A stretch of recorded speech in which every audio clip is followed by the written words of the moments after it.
हरे हरे हरे राम राम राम हरे हरे। सम्पूर्ण भक्तवृन्दहरूलाई आजको यस श्रीमद् भागवतम प्रवचनमा हार्दिक स्वागत छ र हामी यो भागवतम चर्चा गर्नु पूर्व कीर्तन गर्नेछौँ सानो। जय राधा माधव। जय राधा माधव कुञ्ज बिहारी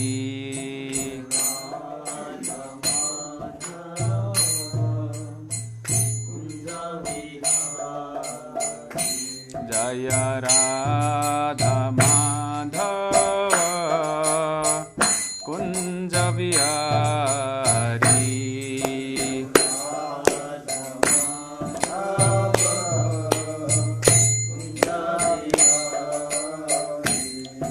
जय गोपी जन वल्लभ गिरिवरधारी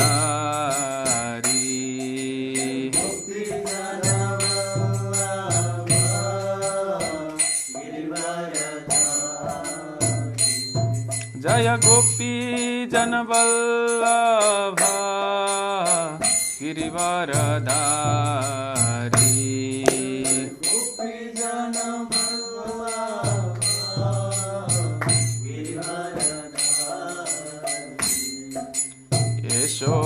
यशोधनन्दन व्रज जनरञ्जन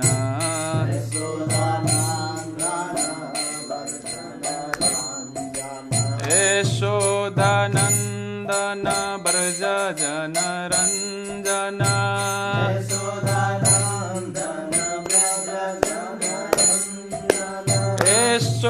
यशोधनन्दन व्रज जनरञ्जन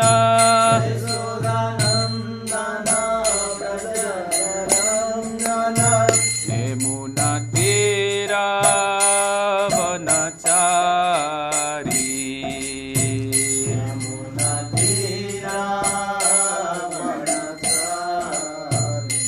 जय राधा माधव कुञ्ज बिहारी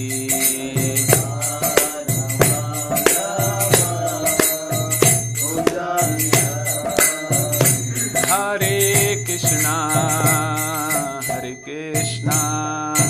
कृष्णा कृष्णा हरे हरे हरे राम राम राम हरे हरे हरे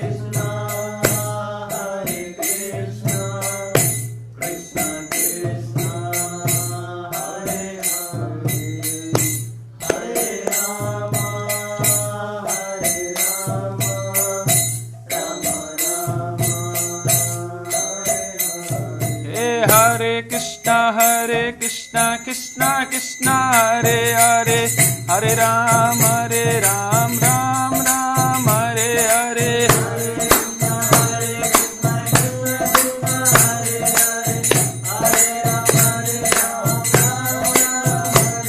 ओ हरे कृष्णा कृष्णा कृष्णा हरे हरे हरे राम राम राम हरे हरे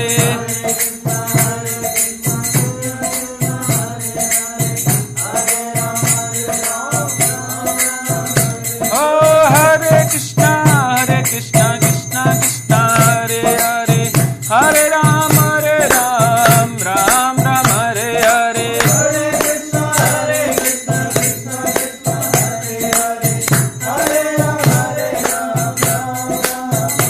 जय राधा गोविंद हरि राधा गोविंद हरि राधे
जय प्रभुपाद प्रभुपाद प्रभुपाद जय श्रील प्रभुपाद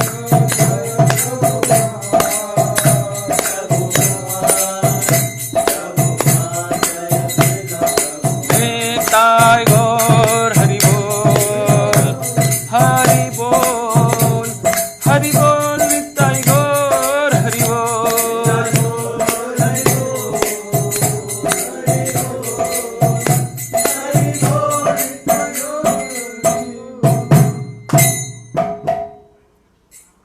हरे कृष्ण। श्री श्री राधा गोविंद हरि भगवान की, जगन्नाथ बलदेव सुभद्र महारानी की, गौर निताई की, श्रील प्रभुपाद की, ग्रंथराज श्रीमद् भागवत अमल पुराण की। हरे कृष्ण। ओम नमो भगवते वासुदेवाय। ओम नमो भगवते वासुदेवाय। ओम नमो भगवते वासुदेवाय। ओम नमो भगवते वासुदेवाय। ओम नमो भगवते वासुदेवाय। ओम नमो भगवते वासुदेवाय। नारायणं नमस्कृत्यं नरं चैव नरोत्तमं देवीं सरस्वतीं व्यासं ततो जयमुदीरयेत् नष्टप्रायेषु अभद्रेषु नित्यं भागवत सेवया भागवते उत्तम श्लोके भक्तिर्भवति नैष्टिकी।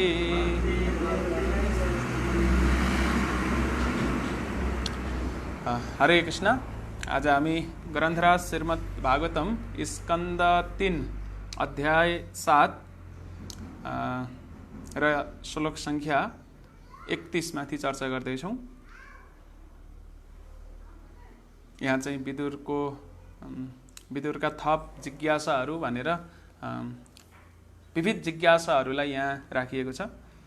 हामी पहिला वाचन गर्नेछौँ, त्यस पछाडि चर्चा गर्नेछौँ। मसँगै दोहोऱ्याउनु होला। पाषाण्डपाथ वैषम्यं प्रतिलोम निवेशनम् जीवस्य गतयो यस्य यावतिर्गुणकर्मजः पाषाण्डपथ वैषम्यं प्रतिलोम निवेशनम् जीवस्य गतयो यस्य यावतिर्गुणकर्मजः पाषाण्डपथ वैषम्यं प्रतिलोम निवेशनम् जीवस्य गतयो यस्य यावतिर्गुणकर्मजः। दोहोऱ्याउनु होला। पाषाण्डपथ वैषम्यं प्रतिलोम निवेशनम् जीवस्य गतयो यस्य यावति गुणकर्मजा।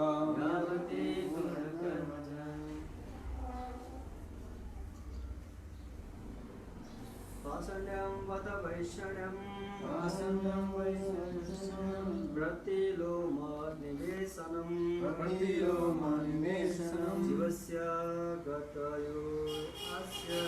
जीवस्य गतयो यस्य यावतिर्गुणकर्मजा। शब्दार्थ अनुवाद तात्पर्य श्रील प्रभुपादद्वारा। श्रील प्रभुपाद की जय। आजको ट्रान्सलेसन पर्पोट छोटो छ र हामी यो सबै अङ्ग्रेजीमा पढ्नेछौँ र त्यस पछाडि हाम्रो चर्चा हुनेछ। पाषाण्डपथ, द पाथ अफ फेथलेस, वैषम्यम, imperfection by contradiction, प्रतिलोमा, क्रस ब्रीडिंग, निवेशनम, situation, जीवस्य, of the living entities, गतयः, movement, याः, as they are, च also यावतिः as many as गुणः mode of material nature कर्म जह generated by different work. Translation: please also describe the imperfections and contradictions of the faithless atheist, the situation of the cross breeding, and the movement of the living entities in various species of life according to the particular modes of nature and work. Purport: the combination of the living entities in different modes of material nature is called cross breeding. The faithless atheists do not believe in the existence of God, and thus their path of philosophy are contradictory. Atheistic philosophies never agree with one another. Different species of life are evidence of the varieties of the mixtures of the modes of material nature. Om Ajnanatimirandasya Jnananjanasalakaya Chakshurunmilitam Yena Tasmai Shri Guruve Namaha. Shri Chaitanya Manobhishtam Istapitam Yena Bhutale Swayam Rupa Kadamayam Dadati Sopadantikam. Jai Shri Krishna Chaitanya Prabhu Nityananda Shri Advaita Gadadhar Srivasadi Gaura Bhakta Vrinda. Hare Krishna Krishna Krishna Hare Hare, Hare Rama Rama Rama Hare Hare. Hare Krishna. सम्पूर्ण भक्त वृन्दहरूलाई श्रद्धालुजनहरूलाई पुनः एकपटक हार्दिक स्वागत गर्दै आजको हामी यो श्रीमद् भागवतको नियमित प्रवचन श्रृङ्खला अगाडि बढाउनेछौँ। सबैसँग कृपाको म याचना गर्दछु र आज हामी निकै महत्त्वपूर्ण विषयमाथि चर्चा गर्दैछौँ। यो जुन भागवतको तेस्रो स्कन्द 7औं अध्याय र 31औं श्लोक जुन छ, यो श्लोकमा अत्यन्त महत्त्वपूर्ण विदुरजीको जिज्ञासाहरू छन् र यसमा चाहिँ मैत्रेय मुनिले जुन भागवतमा विविध प्रश्नहरूको उत्तर दिनुहुन्छ त्यसको एउटा पृष्ठभूमि यो श्लोकमा छ। यहाँ तीनवटा कुराहरू मलाई वर्णन गर्नु होला भनेर महर्षि विदुरले मैत्रेय मुनिसँग अनुरोध गर्दै हुनुहुन्छ र ती तीनवटा कुराहरू के छन् भन्दाखेरि एउटा चाहिँ यो क्रस ब्रिडिङ जुन आजभोलि विभिन्न प्रजातिको बीचमा यो प्रजनन हुन्छ त्यसलाई पनि क्रस ब्रिडिङ भन्छ र विशेष गरेर यहाँ चाहिँ वर्णशङ्करको जुन उत्पत्ति प्रक्रिया छ यसको बारेमा जान्नका लागि प्रश्न सोध्नु भएको छ 1 नम्बरमा। अनि 2 नम्बरमा चाहिँ यो जो भगवानलाई नमान्ने नास्तिक व्यक्तिहरू छन् उनीहरूको बारेमा पनि सुन्न चाहनु भएको छ। नास्तिकताको बारेमा सुन्न चाहनु भएको छ भनेको उनीहरूका कमी कमजोरी र विरोधाभासहरू के छन् त भनेर यो कुरा सुन्न चाहनुहुन्छ। र तेस्रो कुरा सुन्न चाहनुहुन्छ कि संसारमा कर्मको जुन नियम छ, प्रकृतिको जुन नियम छ यसले कसरी कार्य गरिराखेको छ यो पनि यो प्रसङ्गमा सुन्न चाहनुहुन्छ र कसरी विभिन्न प्राणीहरू यो कर्म बन्धनमा बाँधिएका छन् र यो चक्र चलिराखेको छ भन्ने निकै महत्त्वपूर्ण टपिक्स, महत्त्वपूर्ण विषय यहाँ उठान भएको छ। हामी यी तीनवटै विषयमाथि चर्चा गर्न पक्का पनि सक्दैनौँ समयको पाबन्दीले गर्दाखेरि। हामी केही तीनवटै विषयमा चर्चा गर्नेछौँ तर विस्तृत रूपमा चाहिँ आज अलिकति बढी समय दिनेछौँ भगवानको अस्तित्वको बारेमा। पछिल्लो समय भगवानलाई मान्ने कि नमान्ने त भन्ने जुन प्रश्नहरू आउँछन् नि, म भगवानलाई मान्दिनँ भन्ने एका थरी व्यक्तिहरू छन् भने अर्को थरी व्यक्तिहरू चाहिँ म भगवानको अस्तित्वमा विश्वास गर्छु भन्ने व्यक्तिहरू छन्। भनेपछि आजको प्रसङ्गमा हामीहरूले यसैको सेरोफेरोमा रहेर यो तीनवटा विषयलाई समावेश गरेर अगाडि बढ्ने प्रयास गर्नेछौँ। र विशेष गरेर आज हामी जुन नास्तिकता छ, जुन नास्तिकतावाद छ, नास्तिकतावादको कमी कमजोरी के छ त? मान्छेहरूले आफूलाई नास्तिकता भन्छन् तर नास्तिकता, आधुनिक नास्तिकतामा कमी कमजोरी के छ अथवा यसलाई बुझ्ने कसरी, हामी यो विषयमा केही केन्द्रित रहनेछौँ। र म सुरुवातमै एउटा दुईटा कुनै स्टेटमेन्टहरू जुन वैज्ञानिकहरूले बताएका छन्, आधुनिक वैज्ञानिकहरूले जुन विज्ञानको आधारमा आजभोलि भगवानलाई म मान्दिनँ भगवानको अस्तित्व छैन भनेर हामीले दाबी गर्छौँ, त्यो दाबी वैज्ञानिकहरूले नै कसरी खण्डन गरेका छन्, हामी केही वैज्ञानिकहरूका भनाइहरूलाई उद्धरण गरेर आजको यो प्रवचनलाई अगाडि बढाउनेछौँ।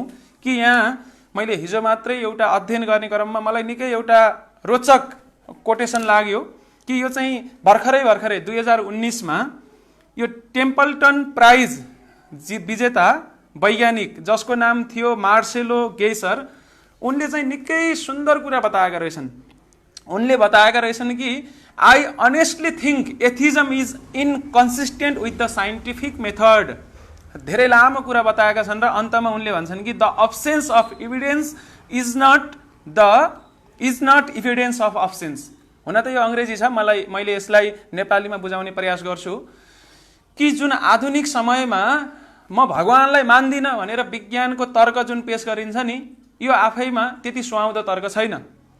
आजभोलि विज्ञानको भाषामा चाहिँ भगवानको अस्तित्व छैन भनेर देखाउनका लागि भगवान हुनुहुन्छ भनेर कुनै प्रमाण फेला परेन, त्यसो हुँदाखेरि भगवान हुनु हुँदैन भन्ने खालको प्रमाण आजभोलि यस्तो तर्क पेश गरिन्छ। तर ती वैज्ञानिकले भन्छन् कि यस्तो तर्क पेश गर्न मिल्दैन, कुनै पनि कुराको प्रमाण पाइएको छैन अहिलेसम्म भन्दैमा त्यो कुरा छैन, अस्तित्वमा छैन भनेर भन्न मिल्दैन भनेर उनको चाहिँ तात्पर्य छ। र त्यसै गरेर हामीले एकदमै फेमस कोटेसन हो कि लर्ड केल्भिन नामका व्यक्तिको वैज्ञानिकको कोटेसन छ कि उनले त निकै यो धेरै दोहोरिन्छ पनि, if you think strongly enough you will be force by the science to believe in God. यदि तपाईँले साँच्चै नै एकदम गहन रूपमा चिन्तन गर्नुभयो, सोच्नुभयो भने, विज्ञानमा आधारित भएर सोच्नुभयो भने विज्ञानले नै तपाईँलाई भगवानप्रति विश्वास गर्नका लागि बाध्य पार्नेछ भन्ने उनको यो जुन कोटेसन छ। र त्यसै गरेर अल्बर्ट आइन्स्टाइनका प्रसङ्गहरू पनि यस्तै छन्। आई एम नट एथिस्ट भनेर उनले चाहिँ ओपनली भन्थे अल्बर्ट आइन्स्टाइनले। र आधुनिक समयमा पनि स्टेफन हकिन जसलाई चाहिँ निकै नास्तिक मानिन्छ तैपनि उनले पनि केही न केही हायर कुरा चाहिँ छ है भनेर यस्तो क्ल्यु चाहिँ दिएर नै गएका छन्। आधुनिक धेरै वैज्ञानिकहरूका हामीले यहाँ उदाहरण गर्न सक्छौँ। तर सरसर्ती यहाँ के भन्न खोजिएको भन्दाखेरि धेरै व्यक्तिहरूले आजभोलि जो विज्ञानको आधारमा विज्ञानलाई अगाडि सारेर म भगवानलाई मान्दिनँ भनेर भन्दै गर्दाखेरि यहाँ वैज्ञानिकहरूले नै त्यो कुरालाई खण्डन गर्दैछन्। र आज हामी लगभग यसैको सेरोफेरोमा चर्चा गर्नेछौँ कि हामी साँच्चै नै अलिकति गहन रूपमा विचार गर्ने हो, चिन्तन मनन गर्ने हो भने पछाडि आस्तिक बन्न भन्दा नास्तिक बन्न धेरै गाह्रो छ।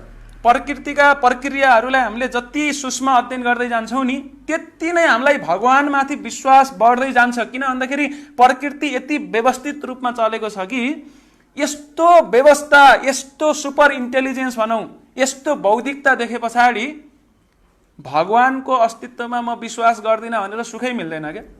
जब सतहमा मात्र हामी चर्चा गर्छौँ हो भगवान हुनु हुँदैन कि जस्तो नि लाग्न सक्छ, भगवानको अस्तित्व मान्दिनँ भन्न नि सकिन्छ। तर अलि हामी गहिराइमा गएर सोच्ने भने पछाडि चाहिँ हामी फेरि जुन कुरा हामीले भगवानको अस्तित्व नदेखाउनका लागि, भगवानको अस्तित्व छैन भन्नका लागि पेश गरेका तर्कहरू थिए, ती तर्कहरूले फेरि हामीलाई भगवान मान्न बाध्य पनि पार्छन्। यस्ता धेरै प्रसङ्गहरू, धेरै उदाहरणहरू हामीले इतिहासमा भेट्न सक्छौँ। यो प्रकृतिका विभिन्न प्रक्रियाहरूमा यस्ता घटना परिघटनाहरू धेरै देखिन्छन्। त्यही भएको हुँदाखेरि हामी भगवानलाई मान्ने कि नमान्ने त भन्ने कुरामा चाहिँ हामीले यसको निक्रियोलमा पुग्नु पूर्व कतिको गाह्रो छ त नास्तिक बन्नलाई। वास्तवमा आजभोलि धेरै मान्छेले भन्छन् नास्तिक म नास्तिक बन्छु भन्छन्।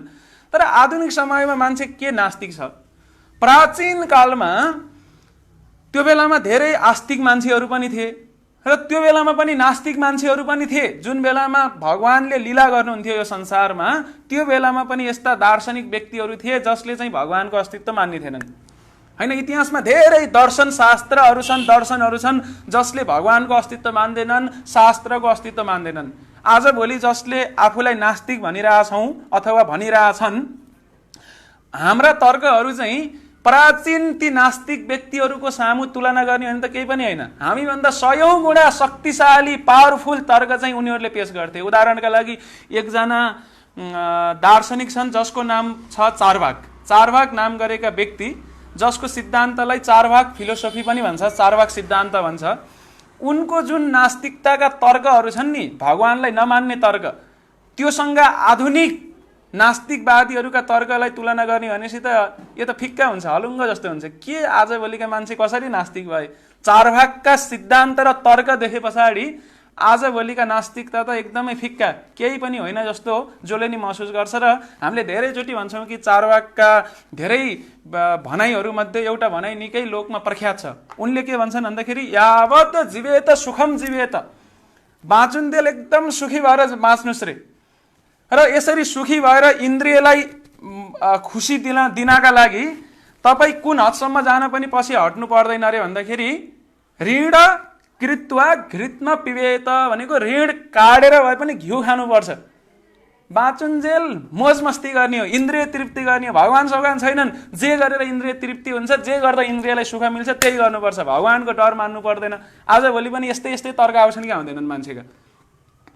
बाँच्ने हो, खाने हो, मोज मस्ती गर्ने हो, को भगवान? कसले भन्छ भगवान? म मान्दिनँ भन्छ नि। चारवाकले यही भन्दैछन्, यावत जीवेत सुखम जीवेत ऋण कृत्वा घृतम पिबेत रे। ऋण काटेर भए पनि घिउ नै पिउनुपर्छ। किन भन्दाखेरि भस्मी भूतस्य देहस्य, एक दिन यो जुन शरीर छ यो शरीर ढुङ्गो माटोमै विलिन भएर जाने हो, खरानी भएर नै जाने हो, एक दिन यसलाई छोडेर जानै पर्छ। त्यही भएर यो खरानी हुनुभन्दा पूर्व यो शरीरले जति भोग गर्नुपर्ने हो मजासँग गर। किन भन्दाखेरि कसले देखो पुनरागमन कुत्ता भनेर फर्केर यो मरे पछाडि फेरि संसारमा फर्केर आएको कसले देखो? त्यही भएर मोज मस्ती गर, भगवानको डर नमान, छैनन् भगवान। उसले अनेक तर्कहरू पेश गर्छ र उसका चारभागका तर्कहरू सामु आधुनिक विज्ञानका तर्कहरू त केही पनि होइनन् जस्तो लाग्छ। आधुनिक नास्तिकवादी व्यक्तिहरूका तर्क केही पनि होइनन् जस्ता त्यस्ता तर्कहरू चारभाग सिद्धान्तमा भेट्न सक्छौँ। त्यही भएर आजभोलि हामी मान्छेहरूले आफूलाई कहिलेकाहीँ नास्तिक त भन्छन्, तर के साँच्चै मान्छे नास्तिकै छ त? आजभोलि भन्न सजिलो छ नि, मुखमा भगवान मान्छे चाहिँ मान्दैनस् अन्त मान्दिनँ, I don't believe in God भन्ने मान्छेहरू धेरै छन्। तर do you really not believe in God? साँच्चै के तपाईँले भगवानलाई विश्वास गर्नुहुन्न त?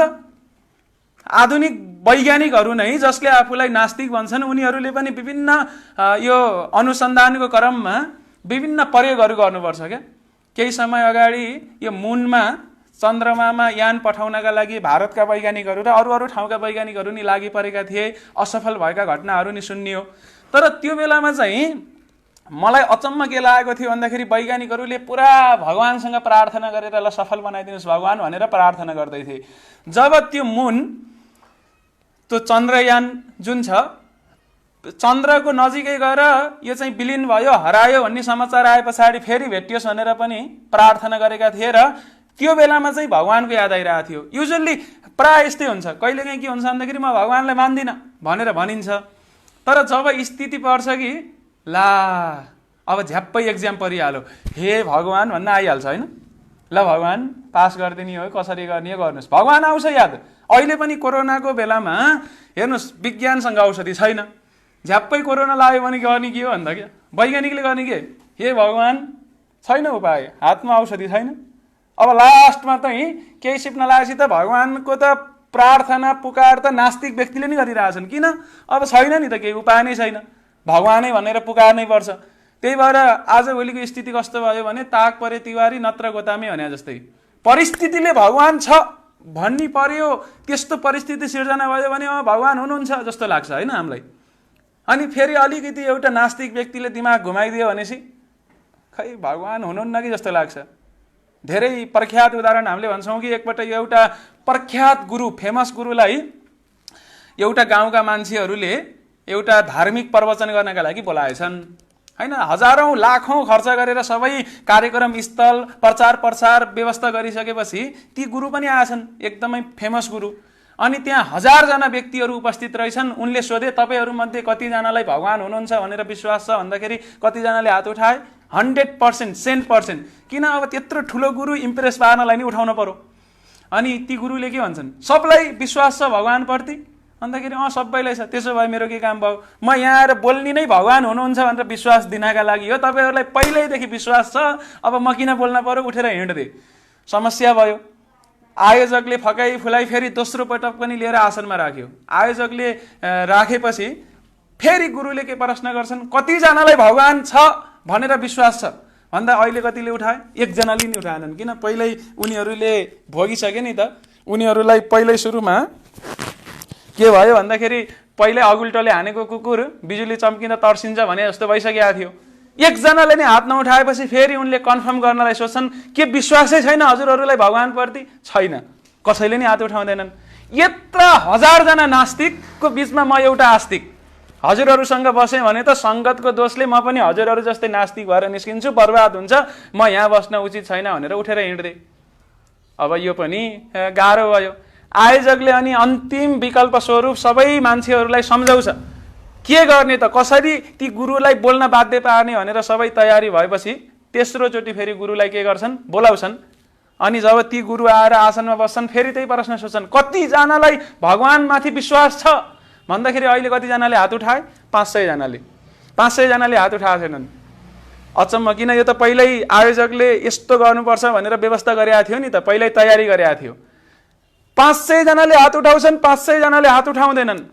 अनि त्यस पछाडि गुरुले सोध्छन्, साँच्ची नै तिमीहरूलाई विश्वास छ हात उठाएकाहरूलाई? छ।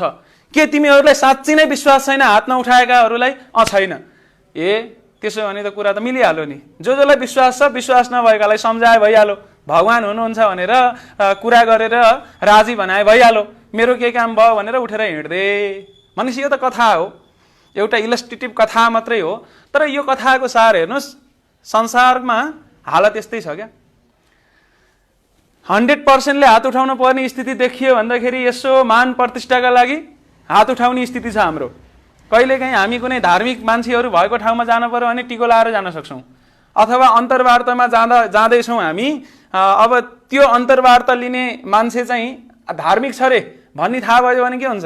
अलिअलि तिलक चन्दन लगाएर जान पायो भने त अलिकति ग्रेस मार्क्स पाइन्थ्यो कि भन्ने भावना आइहाल्छ होइन? त्यो नास्तिक छ रे भनेपछि भएको पनि पुछेर जान नि मन लाग्छ फेरि, फुकालेर होइन, धोती कुर्ता कन्ठी सन्ठी फुकालेर अलि नास्तिक जस्तो देखिएपछि मैले बढी उसको फेभर पाउँछु कि भन्ने हुन्छ मान्छेलाई। भनेपछि हामी ताक परे तिवारी नत्र गोतामी, परिस्थितिले भगवान छ भन्ने पार्यो भने भगवान हुनुहुन्छ भन्न पनि पछि पर्दैनौँ।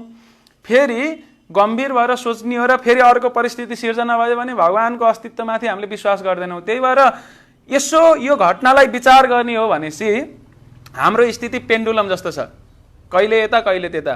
अब हामी यस्तो पेन्डुलम स्थितिबाट अलिकति स्थिर बन्नका लागि सिक्नुपर्छ। एकपटकको कुरा हो कि एउटा वास्तविक घटना हो यो। एउटा विद्यालयका केही युवाहरू भनौँ, अब उनीहरू 10 कक्षा अथवा कलेजमा भर्खर जोइन भएका थिए, युवा पुस्ताहरू, टिनेजरहरू, उनीहरूको भ्याकेसन सुरु भएछ। अनि त्यो भ्याकेसन भए पछाडि उनीहरू चाहिँ एउटा ठाउँमा भ्रमणका लागि भनेर जाँदै रहेछन्। तर त्यो ठाउँमा पुग्नु पूर्व त्यहाँ चाहिँ एउटा ठुलो ताल रहेछ, त्यो ताल पार गरेर डुङ्गामा चढेर पारिपट्टि गए पछाडि मात्रै त्यो स्पोटमा पुगिँदो रहेछ। त्यो ठाउँमा कार्यक्रम स्थलमा उनीहरू जहाँ त्यो आनन्द भोग गर्नलाई होइन, त्यो इन्जोय गर्नलाई गइरहेछन्। तर बाटोमा ताल छ, तालमा पार गर्नका लागि डुङ्गा चढ्नै पर्छ र उनीहरू चाहिँ डुङ्गामा गएर चढे पनि। तर माझी डुङ्गावाला चाहिँ को हुनुहुन्थ्यो? आस्तिक हुनुहुन्थ्यो, उहाँलाई साह्रै भगवानप्रति आस्था थियो। त्यो डुङ्गा चलाउनु पूर्व उनले चाहिँ पुरा भगवानलाई सम्झेर प्रार्थना गर्न सुरु गरे। अनि त्यो प्रार्थना सुरु गरे पछाडि ती जति पनि युवकहरू छन्, टिनेजर्सहरू छन्, युवा पुस्ता, उनीहरूले अब हाँसो मजामा उडाउन लाए ती माझीलाई गिचाउन सुरु गरे। के गरे माझी दाई, काका के गरे भन्दाखेरि भगवानलाई प्रार्थना गरे। भगवानलाई प्रार्थना गरेपछि के हुन्छ भन्दाखेरि राम्रो हुन्छ होइन, मलाई आत्मविश्वास बढ्छ, मैले राम्रो काम गर्न सक्छु होइन, यो सबै भगवानकै कृपाले चलिरहेछ, त्यही भएर म भगवानलाई प्रार्थना गर्दैछु। अब टिनेजरको भावना के हुन्छ? लयमा लाग्ने हुन्छ नि, भगवान छैनन् भनेर एउटाले भन्यो भने छैनन् हामी मान्दैनौँ भन्ने खालको भावना हुन्छ। धेरै टिनेजरको त्यस्तै हुन्छ। अनि त्यहाँ जति पनि टिनेजर्सहरू थिए, युवाहरू, उनीहरूले भने हे भगवानलाई पुरा प्रार्थना गर्छन् माझी दाइले, नचाहिने कुरा, भगवान सगवान छैनन्। माझी दाइले भने तिमीहरूले भगवानको अस्तित्व मान्दैनौ? मान्दैनौँ, we don't believe in the existence of God भनेर फर्किन्छन्। तर उनीहरूलाई पारिपट्टि जानु नै थियो, डुङ्गा छोडेर त उनीहरू त फर्केनन्। डुङ्गामा चढे, माझी दाइले ल ठिकै छ भनेर डुङ्गा खियाउन लाए। खियाउँदै अगाडि गए पछाडि अब ताल ठुलै थियो, आधी घन्टा 1 घन्टासम्म खियाए पछाडि मात्रै पारी पुगिन्थ्यो। लगभग आधा जस्तो ठाउँमा पुगे पछाडि, मध्य भागमा पुगे पछाडि त्यहाँ चाहिँ ठुलो हावाहुरी चल्न सुरु हुन्छ। त्यो डुङ्गा पल्टन लागिसक्छ क्या। र पल्टन लाएपछि माझी दाइले के गर्नुभयो, उहाँलाई त पौडी नआउँथ्यो होइन, उहाँ पुरुक्क उफ्रिएर बाहिर आएर अनि त्यस पछाडि ल केटा हो तिमीहरूलाई मैले छोडिदिएँ भनेर उहाँ हिँड्नु भएन। उहाँले के गर्नुभयो, भयभरको प्रयास गर्नुभयो त्यो डुङ्गालाई पल्टन नदिनका लागि। उहाँसँग जति पनि सिप क्षमता थियो त्यो सिप क्षमतालाई प्रयोग गरेर उहाँले चाहिँ खियाउनु भयो। एकदम पसिना भइकन पनि उहाँले के गर्नुभयो, अन्तत्वगत त्यो डुङ्गालाई स्थिर बनाउनु भयो, पल्टन दिनु भएन। तर त्यो बेलामा उहाँले ती केटाहरूलाई हेर्नुहुन्छ, ती युवाहरूलाई सबले अब माथि हेरेर भगवानसँग प्रार्थना गर्दैछन्। पौडेर नि पारी जान सक्ने स्थिति छैन त्यति ठुलो तालमा।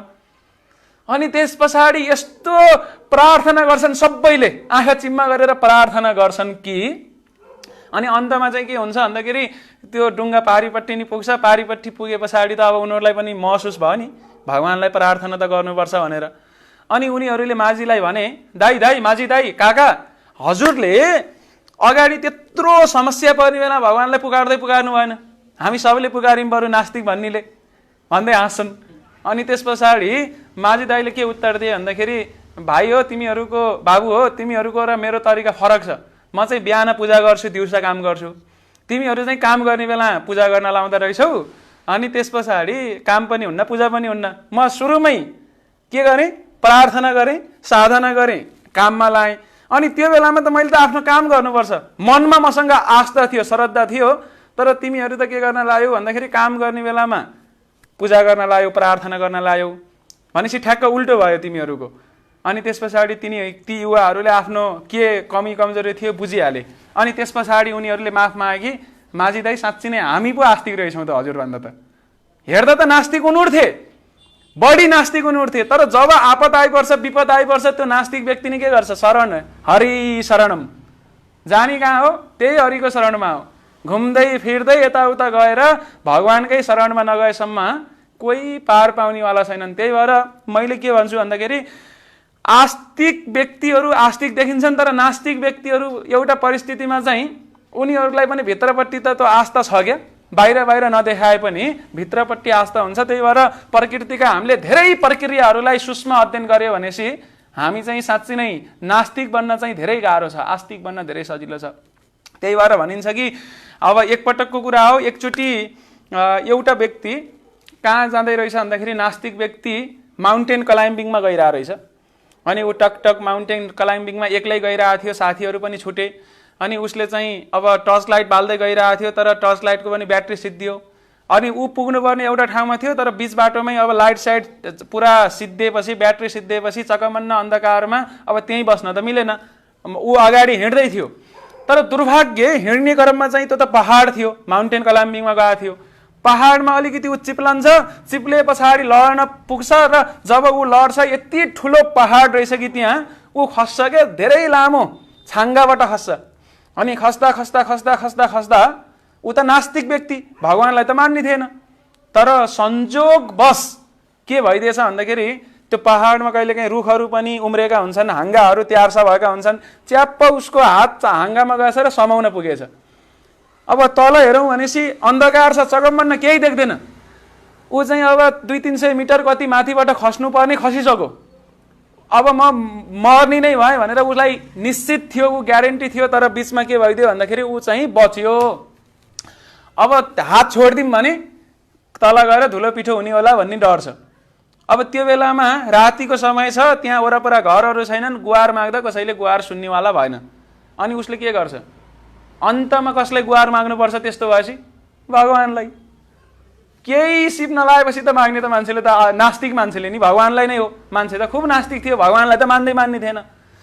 अनि त्यस पछाडि उसले चाहिँ अब के गर्ने, आफ्नो प्राणको मायाले गर्दाखेरि उसले के गर्छ, भगवानलाई प्रार्थना गर्छ, हे भगवान हिजोसम्म जे भयो भयो, छोडिदिनुहोस्, कुरा बिर्सिदिनुहोस्। मैले हजुरलाई के भने के भनिनँ त्यो कुरा बिर्सिदिनुहोस्। आज उपरान्तमा हजुरलाई अनन्य श्रद्धा गर्छु, म पूर्ण श्रद्धा गर्छु, कृपा गरेर मलाई बचाउनुहोस्। जब प्राण सङ्कटमा पर्छ मान्छेले गर्ने यस्तै हो। अनि उसले त्यो गरेपछि भगवानलाई पनि अचम्म लाग्छ, यस्तो घोर नास्तिक मान्छेले मलाई विश्वास गर्छु भनेको छ। तर भगवानलाई प्रत्यक्ष देखिन मन लागेन। उहाँ चाहिँ उपस्थित त हुनुभयो शब्द रूपमा, अनि उहाँले बोल्नुहुन्छ अदृश्य रूपमै त्यहाँ प्रकट भएर बोल्नुहुन्छ कि साँच्चै मलाई विश्वास गर्छौ तिमीले आज उपरान्त? भगवान 100% विश्वास गर्छु, लौजा 100% विश्वास गर्छु तपाईँलाई। 100% गर्छस्? अनि किन पुगार्यो त भन्दाखेरि मलाई बचाइदिन पर्यो भगवान, अब आपतै पर्यो भनेपछि अनि आवाजले भन्छ भइहाल्छ नि। त्यसो भने त्यो हात समाएको छस् नि, त्यो हाङ्गो छोड्देल, अब के हुन्छ? विश्वास गर्थ्यो त? गर्ने थिएन। के गर्छ अब उसले हात झन् चप्प समाउँछ। अनि त्यस पछाडि अब भनेको नमानेपछि भगवानलाई नि दिक्क लाग्छ, अनि उहाँ फर्किनुहुन्छ। अब ऊ चाहिँ त्यहीँ समाएर बसिरहेछ अहिलेसम्म। भोलिपल्ट अब उज्यालो भए पछाडि अब गाउँतिर पनि मान्छेहरू त हिँड्छन्। संजोगवश कस्तो भएछ भने जुन ठाउँमा त्यो मान्छे खसेको थियो त्यसको माथिपट्टि पनि बाटो थियो, तलपट्टि पनि त्यसको बटममा पिँधतिर पनि त्यो पहाडको फेदतिर पनि बाटो रहेछ। अनि त्यो बाटोमा हिँड्ने बेलामा एकजना मान्छे चाहिँ रुखको हाँगामा झुन्डेर बसिरहेछ क्या। अनि त्यसपछि नजिकै गएर यसो हेरेको त छैन, सास छैन, नाडी छैन, मरेछ, राति नै मरेछ। तर अचम्मको कुरा के रहेछ भन्दाखेरि उसको जुन खुट्टा र जमिनको दूरी चाहिँ एक हात पनि रहन्छ क्या। जुन छ नि एक हात पनि दूरी थिएन। भगवानले आएर के भन्नुभएको थियो भन्दाखेरि ल छोड्दै हात भन्दाखेरि उसले के सोच्यो भन्दाखेरि मरिहालिन्छ नि। के उसले हात छोडेको भए मर्थ्यो त? मर्ने थिएन। तर यही घटनामा हेर्नुहोस् त, उसलाई परिस्थितिले भगवान पहिला सुरुमा भगवान छैनन् भनेर नास्तिक भयो, फेरि एउटा परिस्थिति आयो आस्तिक भयो, फेरि साँच्ची नै हो त विश्वास गर्छस् भन्दा फेरि नास्तिक भयो। उसले श्रद्धा गर्न सकेन। र आजको प्रसङ्गमा हामीले यही चर्चा गर्दैछौँ कि यो श्रद्धा भन्ने कति गाह्रो कुरा छ। हामी एकदमै गाह्रो छ। अश्रद्धादान पुरुषय धर्मसस्य परन्तप, होइन? यो गीतामा पनि यो कुरा वर्णन गरेको छ कि जो व्यक्ति अश्रद्धालु छ त्यो व्यक्तिले न त यो लोकमा न त परलोकमा सुख पाउँछ। यो लोकमा बाँचुन्जेल पनि उसको जीवन एकदम दयनीय हुन्छ र मृत्यु पर्यन्त पनि उसको जीवन दयनीय नै हुन्छ। त्यही भएर हामीहरूले यहाँ एकदमै विचार गर्नुपर्ने कुरा के हो भन्दाखेरि साँच्चै नै जो आधुनिक कालका नास्तिकहरू छन्, रियल नास्तिक छैनन्। चारवाक जस्ता नास्तिक छैनन् आजभोलि। चारवाक जस्ता नास्तिक जो चाहिँ ट्याक्क भगवान छैनन् भने छैनन् भन्ने खालका नास्तिक थिए क्या त्यो बेलामा। त्यही भएर हामी चाहिँ भगवान हुनुहुन्छ कि हुनुहुँदैन त यो कुरालाई चाहिँ राम्रोसँग मनन गर्नै पर्छ। र वास्तवमा हामी देख्न सक्छौँ कि मान्छे कहिले नास्तिक हुन्छ? नास्तिक पनि परिस्थितिले बनाउँछ भन्यो होइन? सामान्य त मान्छे आस्तिकै भइरहेको हुन्छ। तर नास्तिक बन्ने जीवनमा मोडहरू जुन आउँछन् नि, ती मोडहरू चाहिँ विशेष मोडहरू छन् क्या। कहिले मान्छे आस्तिक मान्छे नास्तिक हुन्छ? इतिहासमा सबैभन्दा बढी नास्तिक वैज्ञानिक भनेर चार्ल्स डार्विनलाई भनिन्छ, जसले चाहिँ भगवानको विरुद्धमा भगवान सगवान म मान्दिनँ, यो प्रकृति सबै यो केमिकलबाट भनेको यो म्याटरबाट सुरु भएको हो, यो भौतिक कुराबाट सुरु भएको हो, जीवन भौतिक कुराबाट आएको, भगवान मान्दिनँ भन्ने अग्रणी होइन वैज्ञानिकहरूको शिरोमणि वैज्ञानिक चाहिँ चार्ल्स डार्विन भनेर मान्छौँ। तर हजुरहरूलाई थाहा छ कि छैन, चार्ल्स डार्विन जतिको कट्टर भगवानको भक्त भनौँ अथवा भगवान मान्ने व्यक्ति, आस्तिक व्यक्ति, त्यो बेलामा सायदै अर्को थियो होला क्या कोही। एकदम कट्टर रूपमा मान्थ्यो उसले, चार्ल्स डार्विनले। अनि तर एकपटक के भइदियो भन्दाखेरि उसको छोरा सानै हुने बेलामा त्यो छोरालाई कोलेरा यस्तो आउँ हैजा के लायो।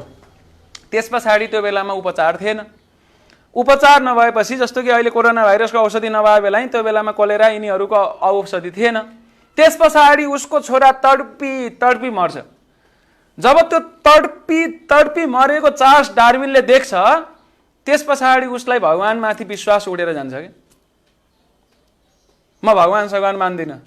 भगवान भएको भए मेरो छोरा उसको के दोष थियो, उसले त्यस्तो के गरेका थियो, कसको के खाइदिएको थियो, भगवानले बचाउनु पर्ने थिएन? मतलब भगवान छैनन् भनेर उसले चाहिँ आफूलाई नास्तिकतावादतर्फ के गर्यो, अग्रसर बनायो। भनेपछि जीवनमा नास्तिकतावादतर्फ अग्रसर बन्ने धेरै मोडहरू छन्, जसमध्ये एउटा मोड के हो भन्दाखेरि जब हामीले भगवानसँग कुनै कुरा आशा राख्छौँ र त्यो कुरा पूर्ति हुँदैन, मान्छे चाहिँ के गर्छ, एकदम नास्तिक हुन्छ। म उदाहरण दिन्छु। मलाई केही व्यक्तिहरू, यस्ता व्यक्तिहरू थाहा छ जसले चाहिँ एउटा समयमा निकै राम्रोसँग यो आस्तिकतामा लागेर प्रगति गरेका थिए। तर पछाडि चाहिँ उनीहरू घोर नास्तिक पनि भएर निस्किए हेर्दाखेरि। अनि मैले उनीहरूलाई प्रश्न सोधेँ, तपाईलाई यो ट्रान्सफर्मेसन केले गरायो? हजुर त आस्तिक हुनुहुन्थ्यो, फेरि अहिले चाहिँ हजुर नास्तिक हुनुहुन्छ भनेर भनेको। म 2-3वटा चाहिँ केस स्टडी बताउन सक्छु, तर एउटा चाहिँ त्यसलाई जेनेरल गरेर म यहाँ प्याकअप गरेर भन्दैछु कि उनले भने मसँग साँचो कुरा, उनले के भने भनेपछि, प्रभुजी तैपनि अझै नि प्रभुजी नै भने, प्रभुजी खासमा कुरा के भयो भन्दाखेरि म चाहिँ पहिल्यैदेखि नै अलि राम्रै आस्तिक नै मान्छे हो र हुँदै चाहिँ मलाई भगवानप्रति झन् विश्वास बढ्यो। किन बढ्यो भन्दाखेरि एकपटक मलाई यस्ती केटी भेटिन् कि मनले खोज्या जस्तो क्या। मैले जस्ती केटी खोजेका थिएँ ठ्याक्कै त्यस्ती केटी भेटिन्। मैले उनलाई प्रेम प्रस्ताव पनि राखेँ, यो रियल घटना है, प्रेम प्रस्ताव पनि राखेँ, हाम्रो एफेयर पनि सुरु भयो। मलाई एकदम भगवानप्रति आस्था बढ्दै गइरहेको थियो हैन, म एकदम प्रेम गरिरहेको थिएँ, भगवानप्रति नि प्रेम गरेका थिएँ, ती केटीप्रति नि प्रेम गरेको थिएँ। तर पछाडि मेरा दिनहरू बिग्रे, अलिकति राम्रो भएन। त्यसपछि उनी चाहिँ मलाई छोडिन् र अर्कैसँग हिँड्न सुरु गरिन्। मैले उनलाई फिर्ता बोलाउनका लागि भरको प्रयास गरेँ। वास्तविक घटना, उनी आउँदै आएनन्। मैले जति प्रयास गरेँ, जति शास्त्र जानेका थिएँ सबै प्रयोग गरेँ, तैपनि सफल भएन। अनि त्यो दिनबाट चाहिँ म भगवानप्रति पनि छोड्देँ, संसारमा यो प्रेम भन्ने कुरालाई नै मैले विश्वास गर्दिनँ र म यस्तो भएँ भनेर उनले वास्तविकता कुरा भने। यस्ता धेरै घटनाहरू छन्, मैले यसलाई प्याकअप गरेर भन्दैछु। हेर्नुहोस्, जीवनमा हामी जब भगवानलाई यो अर्डर सप्लायर भनेर हुन्छ नि, हे भगवान मलाई यो देऊ त्यो देऊ भन्ने जस्तो हुन्छ, त्यो यदि प्राप्ति भएन भने पछाडि के हुँदो रहेछ, मान्छेले म भगवान मान्दिनँ भनेर हिँड्दिँदो रहेछ। जस्तो उदाहरणका लागि कहिलेकाहीँ एउटा विद्यार्थी उसले चाहिँ एकदमै हे भगवान मलाई एक्जाममा पास गरिदेऊ भनेर प्रार्थना गर्छ, अनि रिजल्ट आउने बेलामा चाहिँ आलु, अनि के हुन्छ, भगवान मान्दिनँ भन्छ। अनि कहिलेकाहीँ यो अझ मलाई अर्को घटना पनि थाहा छ कि यो लोटरी क्या, उपहार चिट्टा, भाग्य चिट्टा, यो भाग्य चिट्टा भन्ने बेलामा चाहिँ भगवानप्रति पुरा श्रद्धा आउँछ। हेर्नुहोस् न, यो भगवानप्रतिको श्रद्धा र अश्रद्धा अन अफ कसरी हुन्छ भन्दाखेरि, जुन दिन हामी चिट्टा काट्छौँ, हे भगवान 5 लाख जनाले काटिया छन्, म एकजना पर्नुपर्छ है, यस्तो हुन्छ कि हुँदैन? अनि जुन दिन त्यसको खुल्छ नि, त्यो दिन के हुन्छ फेरि, त्यो दिन त अब ठ्याक्कै एन्ट्री भइदिन्छ। 5 लाख मध्ये आफूलाई पर्ने त अब चान्स त लगभग अलमोस्ट हुँदैन भन्दा नि हुन्छ। म सानो छँदाखेरि मलाई याद छ, हाम्रो पालामा चाहिँ यो चाउचाउमा भित्रपट्टि त्यो उपहार आउँथ्यो क्या, त्यो कुपनहरू आउँथ्यो। अनि त्यो कुपनमा कसैले कार जित्थे, कसैले अब लाखौँ पैसा जित्थे, यस्ता भनेर आउँथ्यो। अनि म सानो थिएँ, भर्खरै म 6 कक्षा 7 कक्षामा पढ्ने बेलामा मलाई याद छ यो घटना कि अलिअलि पैसा त हुन्थ्यो नि त, यताउता दसैँमा टिकट आलो गरेको पैसा यताउता हुन्थ्यो। अनि मैले र मेरो भाइ पनि हामी सँगसँगै बसेर पढ्ने बेलामा के गर्थ्यौँ भन्दाखेरि, हामीलाई त चाउचाउ खान त्यति मन पर्ने थिएन क्या खासमा। हामी चाहिँ जति पैसा थियो सबै पैसा त चाउचाउमा सक्थ्यौँ। जसले मलाई सानैदेखि चिन्नु भएको छ, यो वास्तविक घटना हो, सबैले महसुस गर्नुहुन्छ, त्यो देखेको भोगेको कुरा हो कि भरको पैसा हामीले चाउचाउ किनेर खर्च गर्थ्यौँ र हाम्रोमा कोठामा चाहिँ टन्नै चाउचाउ हुन्थ्यो। कस्तो भन्दाखेरि फोर्रिएका क्या प्याकहरू, खान त सकिन्न सबै एकैचोटि लिएर, फोर्ने छ कि छैन, पर्यो कि परेन, फेरि अर्को फोर्ने, पर्यो कि परेन, गर्दा एकचोटि चाहिँ एउटा चाउचाउमा, म चाउचाउको नाम लिँदैन, के हुन्छ जहिले पनि यसो कोट्टायो पर्दैन। अनि एकपटक चाहिँ मेरो भाइले चाहिँ यस्तै गरेर चाउचाउ किनेर लिएको रहेछ। अनि लिएर उसले के गरेछ भन्दाखेरि, अब उसलाई भोक लागेछ, खाना लागेछ, अरू बेला नपर्ने उसलाई जहिले पनि त्यस्तै भएछ क्या, युज टु भएछ। अहिले नि पक्कै परेको छैन भनेर त्यसलाई च्यात्न लागेछ। अरू बेलामा भन्दा त अलि फरक छ त यो कुपन त, मैले देखिहालेँ। यसो हेरेको त त्यहाँ त 1000 रुपियाँ हो कि यस्तै कति रुपियाँको पर्या रहेछ क्या त्यो नगद उपहार भनेर। अनि हामीले त्यो साट्न पनि साट्यौँ, अनि मैले उसलाई पिट्न पनि पिटेँ।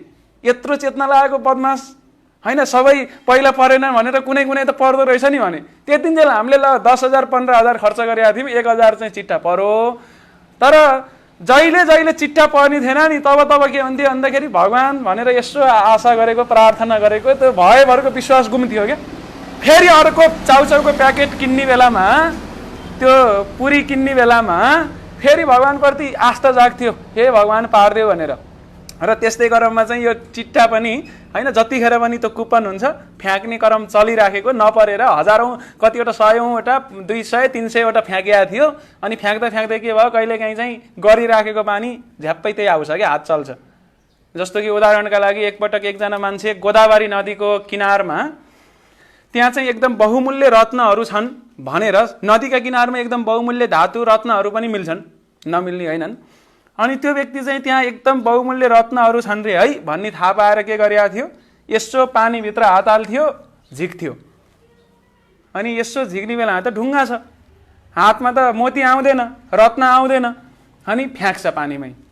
अर्कोचोटि झिक्छ, ढुङ्गा, फ्याँक्यो। फेरि तेस्रोचोटि नि झिक्छ, फ्याँक्यो। चौथोचोटि नि झिक्छ, फ्याँक्यो। यसै गरेर जतिचोटि मोती आउला, रत्न आउला, सुन चाँदी हिरा मोती आउला भनेर सोचेको, तर 100औँचोटि प्रयास गर्दा पनि नआए पछाडि के हुन्छ, उसलाई त दिमाग खराब हुन्छ। झिक्छ, फ्याँक्यो, झिक्छ, फ्याँक्छ, गर्दा गर्दा गर्दा गर्दा एकचोटि चाहिँ के भएछ भन्दाखेरि ओरिजिनल मोती नै आएछ क्या, साँच्चै नै यसो पानीबाट हाल्दाखेरि। तर के गर्ने बानी थियो, जे आउँछ फ्याँकिहाल्ने बानी थियो नि त। मोती पनि उसले फ्याँक्छ, हेर्छ मोती भन्ने हुन्छ, तर बानी के थियो, फ्याँक्ने बानी थियो क्या। ल पानीमा गइसकेपछि उसिक्टेपछि बल्ल उसलाई याद हुन्छ कि ल मोती मोती मोती मोती फाले। युजली यस्तै हुन्छ नि होइन, युज टु हाम्रो यस्तै हुन्छ, अन अफ आस्तिकता नास्तिकता यस्तै हुन्छ। कहिलेकाहीँ हामी आस्तिक हुन्छौँ, आस्तिक हुन्छौँ, आस्तिक हुन्छौँ, नास्तिकता नास्तिकता आस्तिकता नास्तिकता आस्तिकता यसै गरेर अगाडि बढ्छ। सो त्यही भएर यो एकदमै महत्त्वपूर्ण कुरा के हो भन्दाखेरि मान्छे कहिले नास्तिक हुँदो रहेछ, जब उसलाई चाहिँ केही कुरा उसले आशा गर्छ र त्यो आशा गरेको कुरा उसलाई मिलेन भने पछाडि त्यो व्यक्ति चाहिँ म भगवान सगवानलाई मान्दिनँ भन्छ, नास्तिक हुन्छ।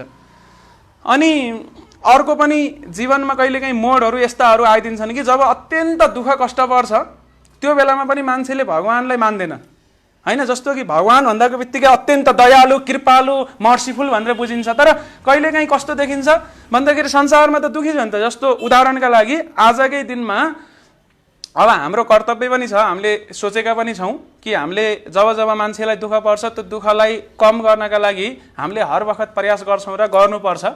बागलुङको उदाहरण दिउँ भनेपछि अहिले पश्चिम बागलुङमा ठुलो बाढीले अहिले चाहिँ 2 दर्जनभन्दा बढी घरहरू बगाएर लगेको छ। 40-42 भन्दा बढी मान्छे बगाएर लगेको छ। 12-15वटा मान्छेहरूको मृत्युको खबर आइसक्यो, छिन्न भिन्न स्थितिमा छन्। यो घटना थाहा पाए पछाडि के हुन्छ, मान्छेलाई भगवानप्रति विश्वास लाग्छ? भगवानप्रति विश्वास लाग्छ? यसो आत्मा साँच्चै राखेर यसो हेर्दाखेरि त भगवान भए त किन यत्रो दुःख छ त? मान्छेलाई यस्तो हुन्छ कि हुँदैन? एकपटक एकजना मान्छे, भलादमी मान्छे चाहिँ एउटा सैलुनमा कपाल काट्नका लागि गइरहेको रहेछन्। अनि कपाल काट्ने बेलामा के हुन्छ भन्दाखेरि त्यो जुन हजाम छ, हजामसँग त कुराकानी त भइहाल्छ नि, वार्तालाप हुन्छ कि हुँदैन? वार्तालाप चलेछ। अनि वार्तालाप चल्ने क्रममा जब वार्तालाप अगाडि चल्यो अनि उनीहरूले धेरै कुराहरू चर्चा गरे र चर्चा गर्दा गर्दै झुक्किएर भगवानको बारेमा पनि कुरा गर्न सुरु गरेछन्। अनि भगवानको शब्द निस्किने बित्तिकै हजामले भनेछ म भगवानलाई मान्दिनँ। अनि त्यस पछाडि ती भलादमी मान्छेले सोचे किन मान्नुहुन्न?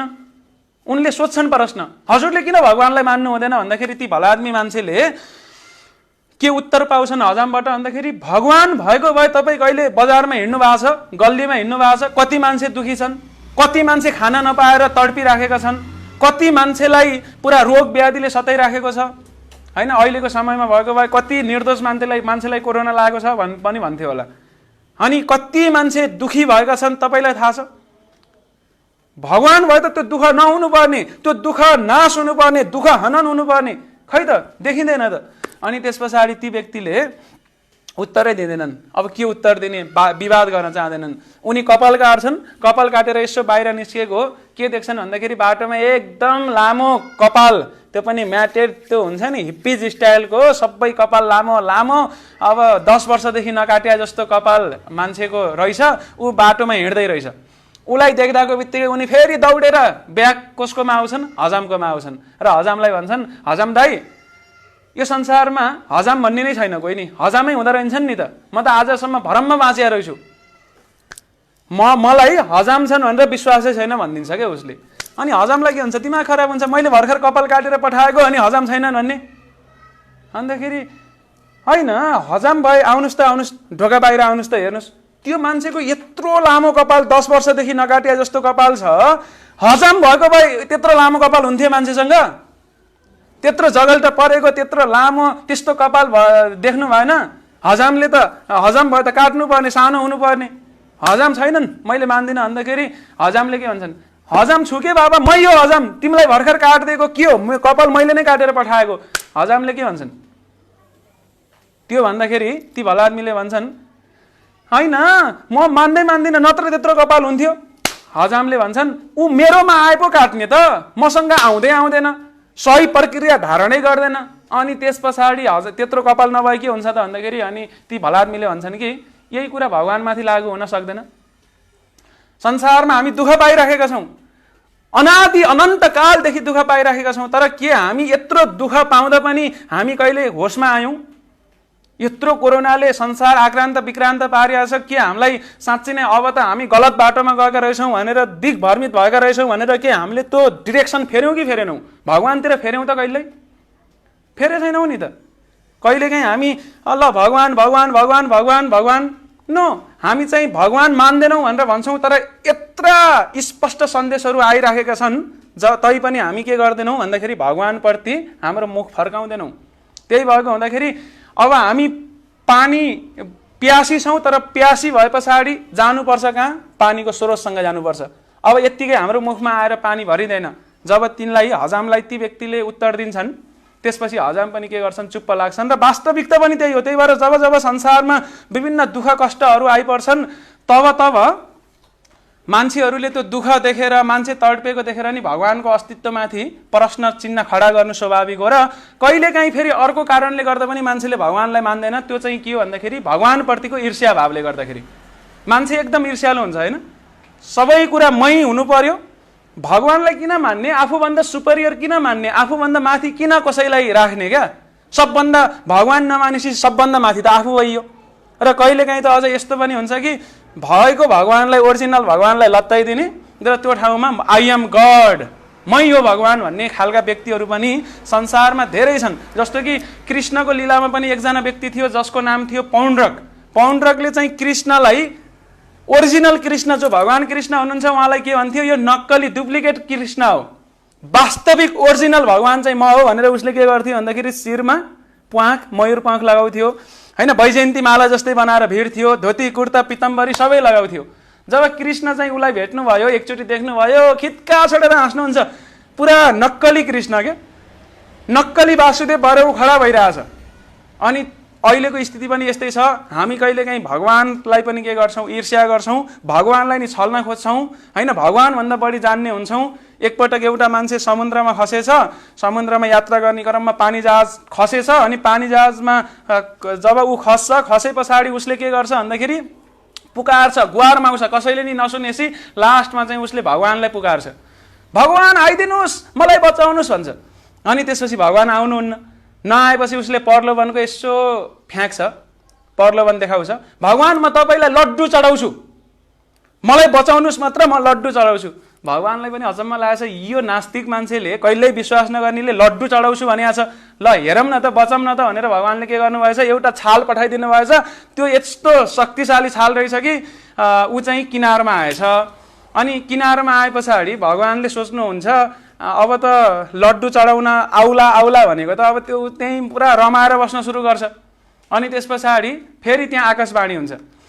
अनि त्यस पछाडि तिमीले त मलाई लड्डु चढाउने भनेका थियौ, खै त लड्डु चढाएन भन्दाखेरि अब त कहाँ, उसलाई त दिन त मन लाग्दैन नि त। अनि उसले भन्छ कस्तो लड्डु, के को लड्डु? अब बचिहाल्यो नि, आफ्नो स्वार्थ पूर्ति भयो। अब भगवान किन मान्न पर्यो? भगवानलाई नि साह्रै रिस उठेछ, दयाला एकदम यस्तो मान्छेलाई बचाएँ भनेर फेरि अर्को ठुलो छाल पठाउनु भएछ। त्यो छालले फेरि वापस त्यसलाई के गरेछ? समुद्रमा खिचेछ क्या, तानेछ। अब त के छ, वरपर मान्छे त छैनन्। अब उसलाई गल्ती महसुस भयो, ला लड्डु चढाउनु पर्ने मैले बाचा गरेको थिएँ, अब त बर्बादै भयो। अब फेरि बचाउन सके कसले मात्रै हो? उसलाई थाहा छ नि, भगवानले मात्रै हो। अनि उसले फेरि भन्छ, हे भगवान तपाईँले कस्तो कुरा नबुझ्या, मैले के भनेको थिएँ भन्नुहोस् त, कस्तो लड्डु, के को लड्डु भनेको थिएँ? मेरो मतलबै बुझ्नु भएछ हजुरले। मैले भन्न खोजेको थिएँ बेसनको लड्डु कि चामलको लड्डु कि गहुँको लड्डु कि अथवा नरिवलको लड्डु कि के को लड्डु भनेको त्यस्तो भनेको थिएँ। कस्तो लड्डु भनेको थेप्चो लड्डु कि गोलो लड्डु कि डिजाइन बुट्टा भरेको लड्डु कि यस्तो पो भनेको थिएँ, तपाईँले त मलाई फेरि वापस यही समुद्रमै फसाइदिनु भयो। अब हामी कहिलेकाहीँ यसरी भगवानसँग पनि कहिले के हुन्छ भन्दाखेरि हामी ईर्ष्या भावहरू राख्दै इभन भगवानलाई समेत चिट गर्नलाई अगाडि बढ्न खोज्छौँ। यो संसारमा हामीलाई यो छल्ने ठग्ने प्रवृत्ति यस्तो छ कि हामी त भगवानलाई नै छल्दिन ठग्दिन खोज्छौँ। एकपटक एकजना मान्छे उसले चाहिँ भगवानको मन्दिरमा गएर भनेछ, हे भगवान, मेरो घर बेच्न खोजेको, त्यो घर बिक्री नै भएन, यसो गर्नुहोस्, यदि घर बिक्री भयो भने जति पैसा छ नि त्यो सबै पैसा म तपाईँलाई, घरको पैसा जति सब तपाईँलाई लिएर बुझाइदिन्छु भनेर भनेछ। अनि त्यो भगवानलाई नि अचम्म लागेछ, यस्तो कन्जुस मान्छेले जसले जहिले पनि मलाई ईर्ष्या गरेर बाँच्छ जीवन, उसले भन्छ कि घर बेचेर आउने जति सबै पैसा कसलाई दिन्छु रे? कसलाई? भगवानलाई। भगवानलाई नि अचम्म लागेछ। अनि त्यस पछाडि ल एग्रिमेन्ट भएछ क्या। अनि त्यसपछि एग्रिमेन्ट भए पछाडि अब ल तेरो घर बिक्री हुन्छ भनेपछि उसले चाहिँ अब न्युज पेपरमा नोटिस निकालेछ, घर बिक्रीमा, घर बिक्रीमा, घरको मूल्य मात्र 1 रुपियाँ। अनि घर किन्न चाहनेले कुकुर पनि किन्नुपर्छ, कुकुरको मूल्य 1 करोड भनेछ। अनि 1 करोड भनेको त घरको मूल्य अरू बेलामा भन्दा केही सस्तो थियो, मान्छेले किने। अनि त्यस पछाडि भगवानलाई लिएर कति रुपियाँ चढाउँछ त्यसले? 1 रुपियाँ। भगवान त छक्क पर्नुहुन्छ, अरे बाबा तैँले त घर बेचेर आए जति सबै पैसा दिन्छु भनेको थिइस् त, त्यत्रो बाचा गरेर अब मैले यत्रो व्यवस्था गरिदिएको त। अनि उसले के भन्छ, सबै पैसा त दिएको छु नि, घरको 100% दिएको छु। ए बाबा तेरो घर त 1 करोडभन्दा बढी पर्ने घर हो। भन्दाखेरि कहाँ घर 1 रुपियाँ हो, कुकुरको 1 करोड, 1 करोड कुकुरको 1 करोड नै दिन्छु भनेको थिएँ र थिएन नि त, घरको 1 रुपियाँ सबै दिइरहेको छु, वचन पुरा गरेँ। हामी इभन यो जुन छल्ने ठग्ने र यो जुन विरोध गर्ने अथवा ईर्ष्या गर्ने भावना जुन हामीसँग छ, जो व्यक्ति व्यक्तिमा हामी गर्छौँ, त्यो भावना हामीले कसलाई पनि प्रयोग गर्छौँ भन्दाखेरि भगवानलाई पनि प्रयोग गर्छौँ। त्यही भएर भगवान श्रीकृष्णले भगवत गीता अध्याय 7 श्लोक सङ्ख्या 15मा वर्णन गर्नुहुन्छ कि कोही कोही मान्छे साँच्चै नै नास्तिक हुन्छन् र ती नास्तिक मान्छेको 4वटा प्रकारहरू गीताको अध्याय 7 को श्लोक सङ्ख्या 15मा भगवानले बताउनुहुन्छ र भन्नुहुन्छ, नमाम दुष्कृतिनो मूढ पर्पदन्ते नराधमा माया अपरहित ज्ञान आसुरम भावम आश्रित भनेर 4 प्रकारका व्यक्तिहरू हुन्छन् जसले भगवानलाई मान्दैन रे, नास्तिक छन् रे। ती 4 प्रकारका व्यक्तिहरूको हुन्, 1 नम्बरमा नमाम दुष्कृतिनो मूढ, भगवानले भगवानलाई नमान्नेलाई दुष्कृति भन्नुहुन्छ। कीर्ति भनेको चाहिँ जसले राम्रा काम गरेको छ, असल काम पुण्य कार्य गरेको छ, जसले असल कार्य नै गरेको छैन उसलाई भन्छ दुष्कृति। सुकीर्ति अर्थात् कीर्ति भनेको जसले राम्रा गरेको छ, जसले चाहिँ त्यस्ता कुनै राम्रा कार्य गरेको छैन उसलाई भन्छ दुष्कृति। भनेपछि नास्तिक व्यक्तिलाई भगवानले के भन्नुभयो? दुष्कृति। र दुष्कृति कति प्रकारका हुन्छन् रे? 4 प्रकारका। नमाम दुष्कृतिनो मूढा पर्पदन्ते नराधामा भनेको 1 नम्बरमा भगवानलाई नमान्ने व्यक्तिको हुन् मूढ।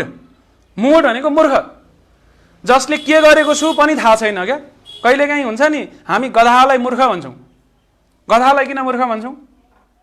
गधा यही कारणले मूर्ख हो कि किन भन्दाखेरि त्यो गधाले जुन भारी बोक्छ, पसिना बगाउँछ, उसलाई थाहा छैन बाबा खानाका लागि त्यति धेरै मेहनत गर्नु पर्दैन, त्यत्रो भारी बोक्नु पर्दैन, तर मालिकले उसलाई यसरी हुक गर्दै हुन्छ कि मैले यत्रो दिनभरि काम गरेर खाना पाइरहेको छु, एक छाक खाना पाइरहेको छु जस्तो महसुस हुन्छ। त्यही भएर उसले दिन रात भनेर गधाले जस्तो घोटिन्छ, घोटिँदा घोटिँदा घोटिँदै, तर उसलाई मिल्ने भोजन कति हो? त्यही 2 छाक हो, बिहान र बेलुकी मात्रै हो।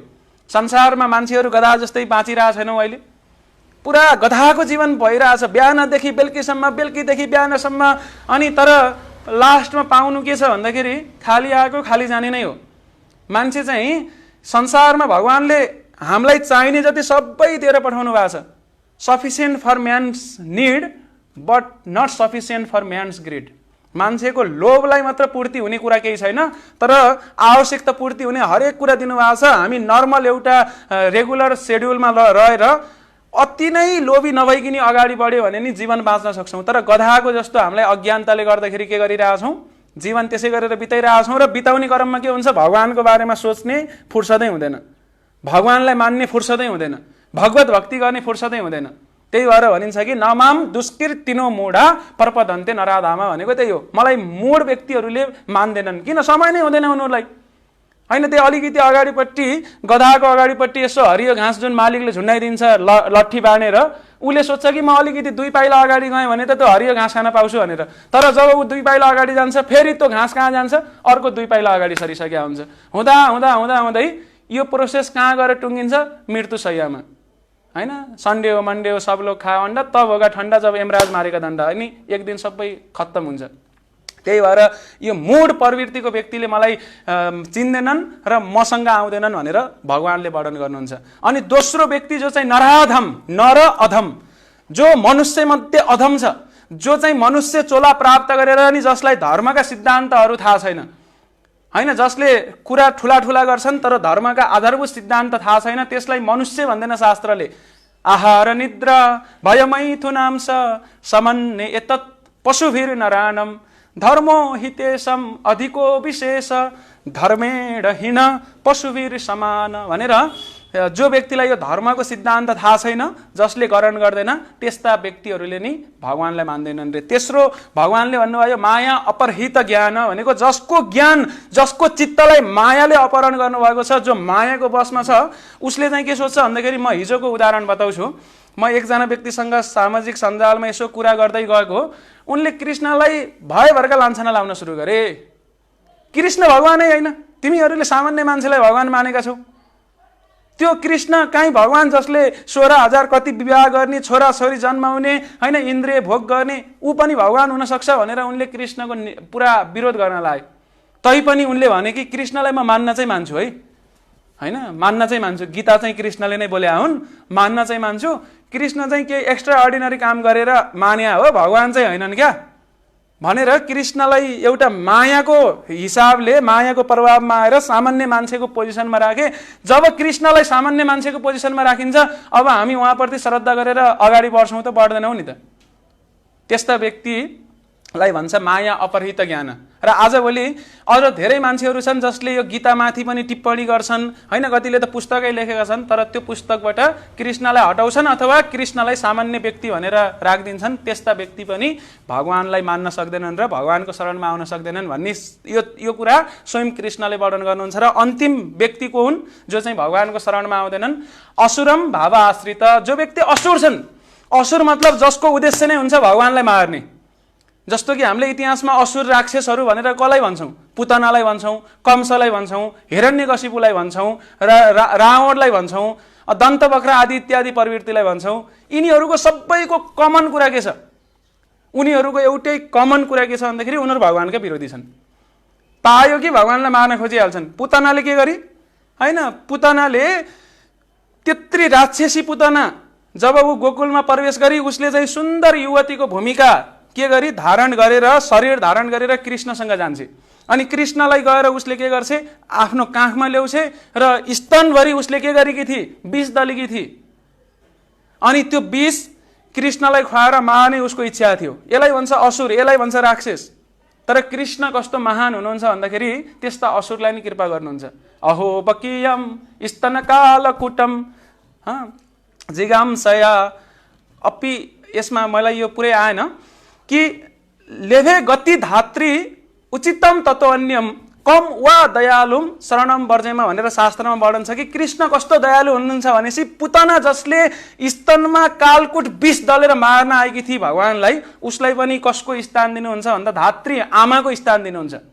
त्यस्ता भगवानले मलाई कहिले शरणमा लिनु होला भनेर यो कुरा वर्णन चाहिँ शास्त्रमा भागवतमा वर्णन भएको छ। त्यही भएर भगवानको महानता छ। त्यही भएर भगवानले कोही व्यक्ति इभन नास्तिकै छन् भने नि त्यो नास्तिक व्यक्तिलाई आस्तिक बन्नलाई, उहाँप्रति आउनका लागि अनेक अवसरहरू प्रदान गर्नुहुन्छ। तर ती अनेक अवसरलाई पनि हामीले के गर्दैनौँ? चिन्दैनौँ।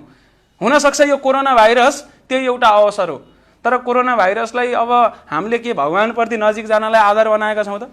लास्टमा त केही रहन्छ, संसारमा कसैको केही चल्दो रहन्छ। जब यस्ता कुराहरू आउँदो रहेछ नि विज्ञानले पनि केही गर्न सक्ने स्थिति रहन्छ। अब त हामी कमसेकम होसमा आउनुपर्छ कि हे भगवान, सबै गर्ने भगवानै हैछ अन्ततोगत्तो। यो कुरा हामीले महसुस गर्नुपर्ने हो नि। तर हामीलाई कोरोना भाइरस आउँदै गर्दा पनि यो महसुस हुँदैन। जब मान्छे मर्छन् अनि हाम्रा आफन्तजनहरू मरेपछि हामी के गर्छौँ? राम नाम सत्य हो, स्वर्ग जाने बाटो हो भन्दै के गर्छौँ? लास लगेर घाटतर्फ जान्छौँ। भनेको कोही गण्डकीतिर जान्छौँ, कोही पशुपतितिर जान्छौँ, नजिकैको घाटमा जान्छौँ। अनि त्यो बेलामा के हुन्छ? उहाँ कस्तो राम्रो मान्छे, उहाँ जानुभयो, यो संसार केही रहन्छ, कमाए जति सबै छोडेर जानुभयो, लाने केही हैन्छ भनेर मान्छे नाको छोडेर रुन्छन्।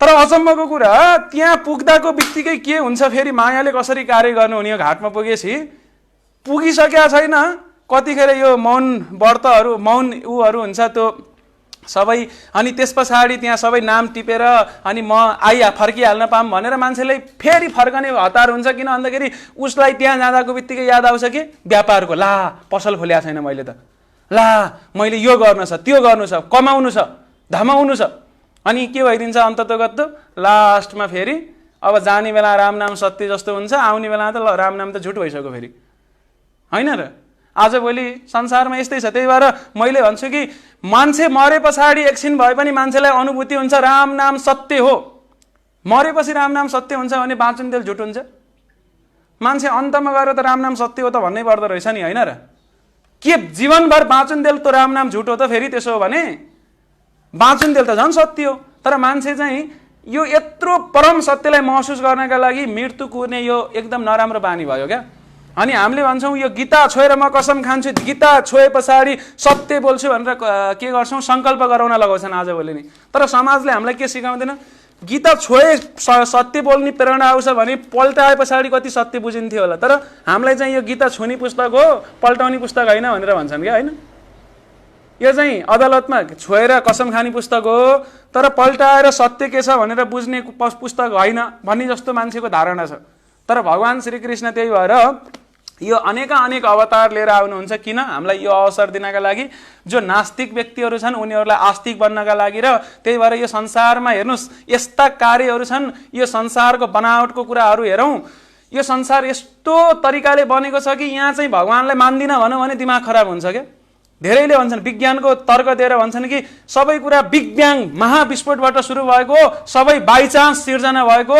बाइचान्स सिर्जना हुँदा हुँदै केमिकलहरू मिल्दा मिल्दा मिल्दा मिल्दा मिल्दै एककोषीय हुँदै बहुकोषीय हुँदै मान्छे बनेको भन्छन् तर उनीहरूले अलि विज्ञानको भाषामा गहिरेर सोचे भनेपछि ल कुनै कुराहरू बाइचान्स हुन सक्छ मान्न सक्छौँ तर दुईवटा कुराहरू बाइचान्स एकसाथ कहिल्यै पनि हुँदैनन् एकअर्काका परिपूरक जस्तो कि छोरा मुन्छे बाइचान्स जन्मिया होला ल विज्ञानको तर्कलाई मानेर लोग्ने मान्छे अथवा पुरुष मान्छेको परिपूरक स्त्री मान्छे छन् हरेक अङ्गहरू एकअर्काका परिपूरक छन् प्रजनन अङ्गहरू हुन् अथवा सबै अङ्गहरू अब अकस्मात आउने भए बाइचान्स आउने भए त एउटा पो आउनु पर्ने त दुईवटा आउँछन् जब दुईवटा भए तब मात्र यो सृष्टिको चक्र अगाडि चल्यो अन्यथा चाहिँ कदापि चल्ने थिएन जस्तो कि मलाई प्यास लाग्छ यो प्यास लाग्ने भावना अटोमेटिक बाइचान्स आयो यो एउटा आउन सक्ला कहिलेकाहीँ यसो हामी त्यस्तै चिट्ठा लिँदा पनि एउटा संजोग मिल्छ तर दुईवटा संजोग एकैचोटि मिल्दैनन् क्या दुईवटा नम्बर एकैचोटि मिल्दैनन् तर हेर्नुहोस् त यहाँ प्यास लाउने भावना छ तर सँगसँगै त्यसलाई पूर्ति गर्ने के पनि छ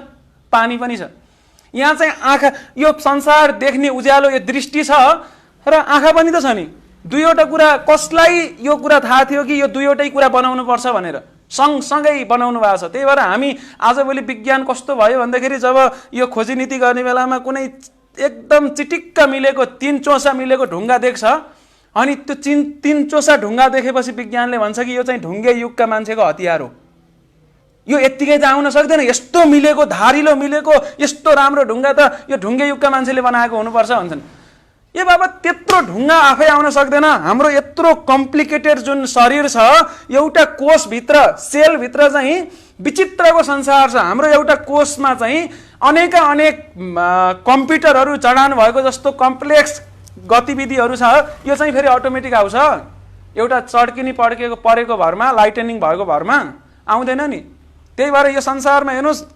एकदम आँखाले नदेखिनेदेखि आँखाले देखिने यो जुन ब्रह्माण्ड छन् कस्तो व्यवस्थित चलेको छ त्यही भएर प्रभुपादजीले भन्नुहुन्छ कि आजभोलि जुन प्लेनहरू भने नि आकाशमा उड्ने एकदमै अचम्म लाग्छ यत्रो गरौँ कुरा प्लेनहरू आकाशमा उडिरहेछन् क्या निर्बाध उडिरहेछन् एकदम तैरिराखेका छन् हामीलाई यो देख्दा अचम्म लाग्छ तर हामीलाई यो देख्दा अचम्म किन लाग्दैन कि एउटा मसेट छ नि लामखुट्टे हेर्नुहोस् त कस्तो एडभान्स प्लेन छ प्लेन पनि त्यही प्लेनभित्र पाइलट पनि त्यही क्या अनि फेरि अचम्मको एउटै यसो प्रभुपादजीले एकचोटि भन्नुभयो कि प्रभुपादजी एउटा मन्दिरमा हुनुहुन्थ्यो एउटा कोठामा हुनुहुन्थ्यो त्यहाँ चाहिँ पुरा लामखुट्टेहरू उडिरहेको थिए अनि प्रभुपादजीले भन्नुभयो कि ती लामखुट्टेलाई हेरेर होइन भगवानले बनाएका एरोप्लेनहरू अनि एकै ठाउँमा यति धेरै पुरा सयौँ लामखुट्टे एक ठाउँमा छन् तर एकअर्कासँग ठोकिएर दुर्घटना भएर झर्दैनन् तर आधुनिक प्लेन कस्तो छ भन्दाखेरि दुईटा प्लेन आकाशमा उड्दै थिए रे, यत्रो ठुलो खुला आकाशमा ठोकिएर दुर्घटना भएर मान्छे मरे रे। हेर्नुहोस् त इम्पर्फेक्सन, नास्तिकताको इम्पर्फेक्सन देख्नुभयो नि। त्यही भएर आस्तिकताको पर्फेक्सन के हो भन्दाखेरि हेर्नुहोस्, भगवानले एउटा लामखुट्टेभित्र प्लेनको सिस्टम जडान गर्नुभएको छ, त्यहाँ चाहिँ पाइलट पनि त्यहीँ छ, अनि त्यसमा चेतना पनि छ क्या। फेरि आफै विवेकले कता जाने के जाने, अर्काले चलाउनु पर्दैन। तर आधुनिक विज्ञानमा कुन चाहिँ त्यस्तो छ जुनमा चाहिँ हामीले नचलाइकन, मान्छेले नचलाइकन, यो सजीव प्राणीले नचलाइकन चलोस् क्या। काहीँ न काहीँ त रिमोट थिच्नै पर्छ, बटन थिच्नै पर्छ। भने पछाडि यो संसारमा चाहे पृथ्वीको जुन प्रक्रियाहरू छन्, एउटा पानीलाई मात्रै हेरौँ, पानीलाई हेऱ्यो भनेपछि हामी आस्तिक बन्छौँ। संसारमा अरू सबै इलिमेन्ट्सहरू, सबै पदार्थहरू जति तापक्रम घट्दै गयो उनीहरूको त्यो घनत्व बढ्दै जान्छ। भनेको भोल्युम के हुँदै जान्छ, घनत्व बढ्दै जान्छ, मतलब त्यो चाहिँ उनीहरू डेन्स हुँदै जान्छन्, गरौँ हुँदै जान्छन्। तर पानी एउटा यस्तो पदार्थ छ जुन चाहिँ 4 डिग्री सेन्टिग्रेड जुन छ नि, सबभन्दा गरौँ 4 डिग्रीमा हुन्छ। अरू यस्ता पदार्थ छैनन् जुन 4 डिग्रीमा हुन्छ। जब 4 डिग्रीमा हुन्छ, त्यही भएर त पानी 4 डिग्रीमा, एउटा तलाउ ठुलो सरोवर छ भने सबैभन्दा पिँधमा बटममा कति डिग्रीको पानी हुने भयो, 4 डिग्रीको। अनि त्योभन्दा नि तापक्रम घट्यो भनेपछि त्यो चाहिँ अब हलुका हुँदै जान्छ। त्यही भएर जुन पानीको सतहमा कहिलेकाहीँ एकदम तापक्रम घट्यो भनेपछि त्यहाँ चाहिँ बरफ हुन्छ, तर बरफभित्र फेरि हामीले बरफलाई फोरेर हेऱ्यौँ भने भित्र चाहिँ पानी नै हुन्छ क्या फेरि। अनि त्यो पानी भएको हुँदाखेरि त्यो पानीबाट अक्सिजन प्राप्त गरेर, पानी भएको हुँदाखेरि पानीका अनेक प्राणीहरू, जति पनि पानीमा बस्ने प्राणीहरू छन्, सबै बाँचेका छन्, सबैको जीवन सम्भव छ। भने पछाडि कुन चाहिँ त्यस्तो सुपर इन्टेलिजेन्सलाई थाहा भयो, त्यही सुपर इन्टेलिजेन्स जो हो त्यही हो भगवान। उहाँ नै भगवान हुनुहुन्छ। उहाँलाई थाहा थियो कि यदि यो सिस्टम बनाइदिएन भनेपछि त यहाँ त प्राणै रहँदैन। यो सिस्टम भएको छ र मात्र प्राण संसारमा छ। हामी हरेक प्रक्रियालाई सूक्ष्म अध्ययन गऱ्यौँ, विश्लेषण गऱ्यौँ भने पछाडि आस्तिक बन्न भन्दा नास्तिक बन्न धेरै गाह्रो छ।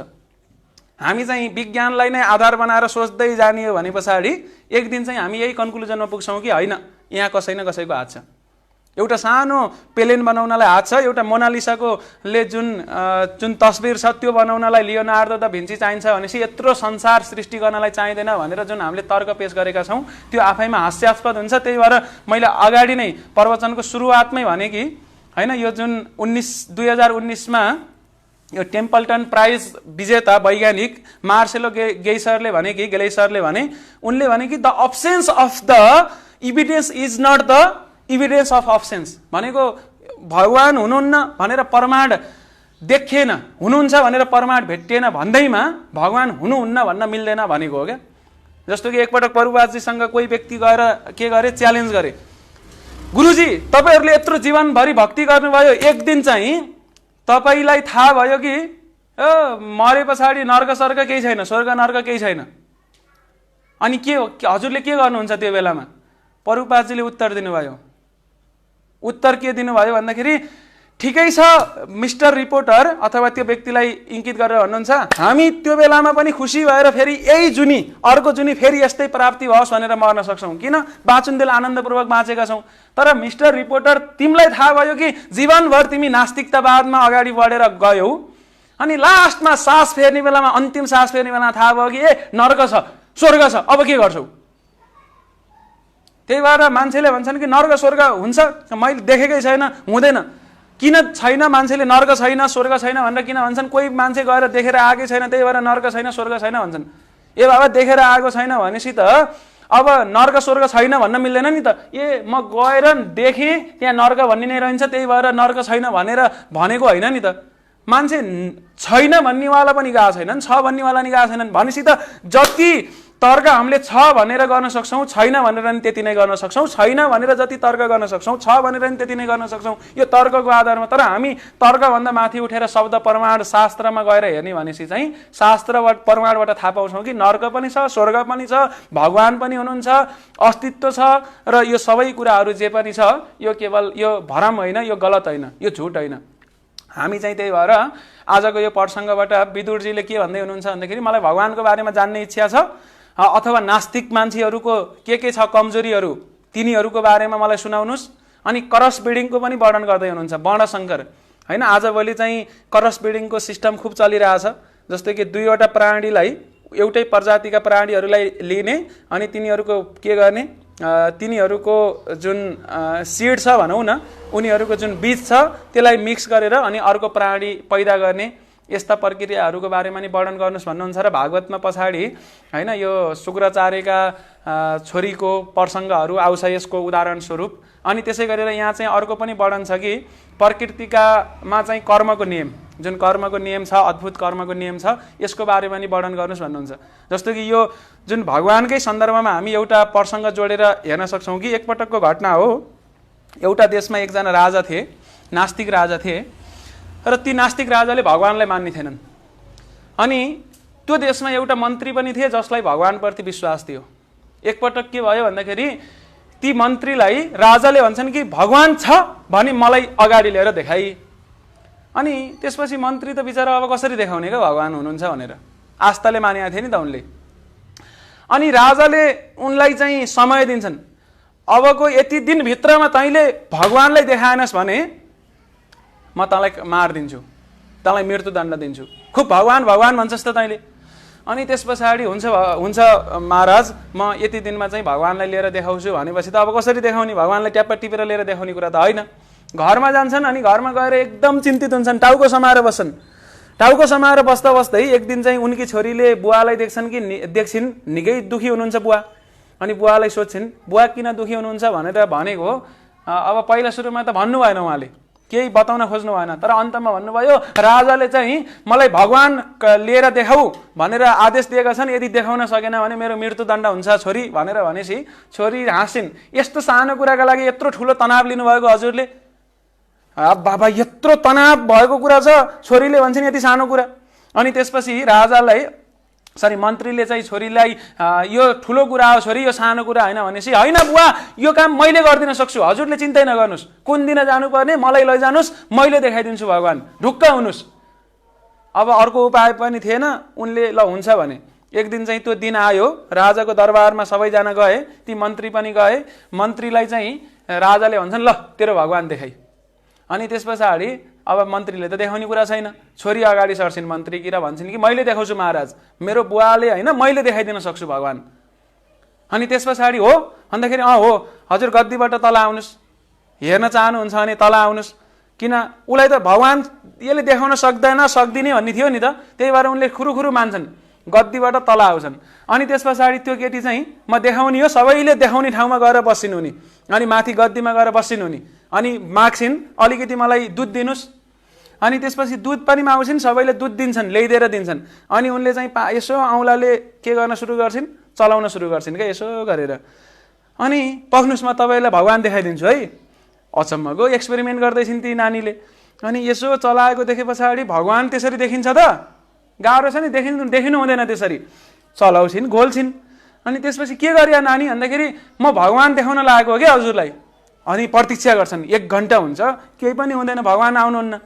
अनि त्यसपछि ती नानीलाई फेरि सोध्छन् राजाले के गरेको तिमीले भन्दाखेरि म भगवान देखाउन लागेको, तर भगवान देखाउनलाई पहिला सुरुमा यहाँबाट के गर्नुपर्छ, घिउ निकाल्नुपर्छ, त्यो घिउ प्रयोग गरेर बल्ल भगवानलाई देखाउने हो क्या, पहिला घिउ चाहियो नि भन्दाखेरि। अनि अब ती केटीको त्यो मूर्खता देखेर राजाले के भन्छन्, हे मूर्ख केटी, त्यसरी पनि घिउ हुन्छ त? अलि मोही पार्नुपर्छ, घाडघुर पार्नुपर्छ, अलिकति यो छिटो गर्नुपर्छ होइन, यो प्रक्रिया छ, प्रक्रियाको माध्यमबाट जानुपर्छ, तब मात्र घिउ आउँछ, नत्र त्यसरी कहाँ घिउ निस्किन्छ, हुँदैन नि त भने पछाडि।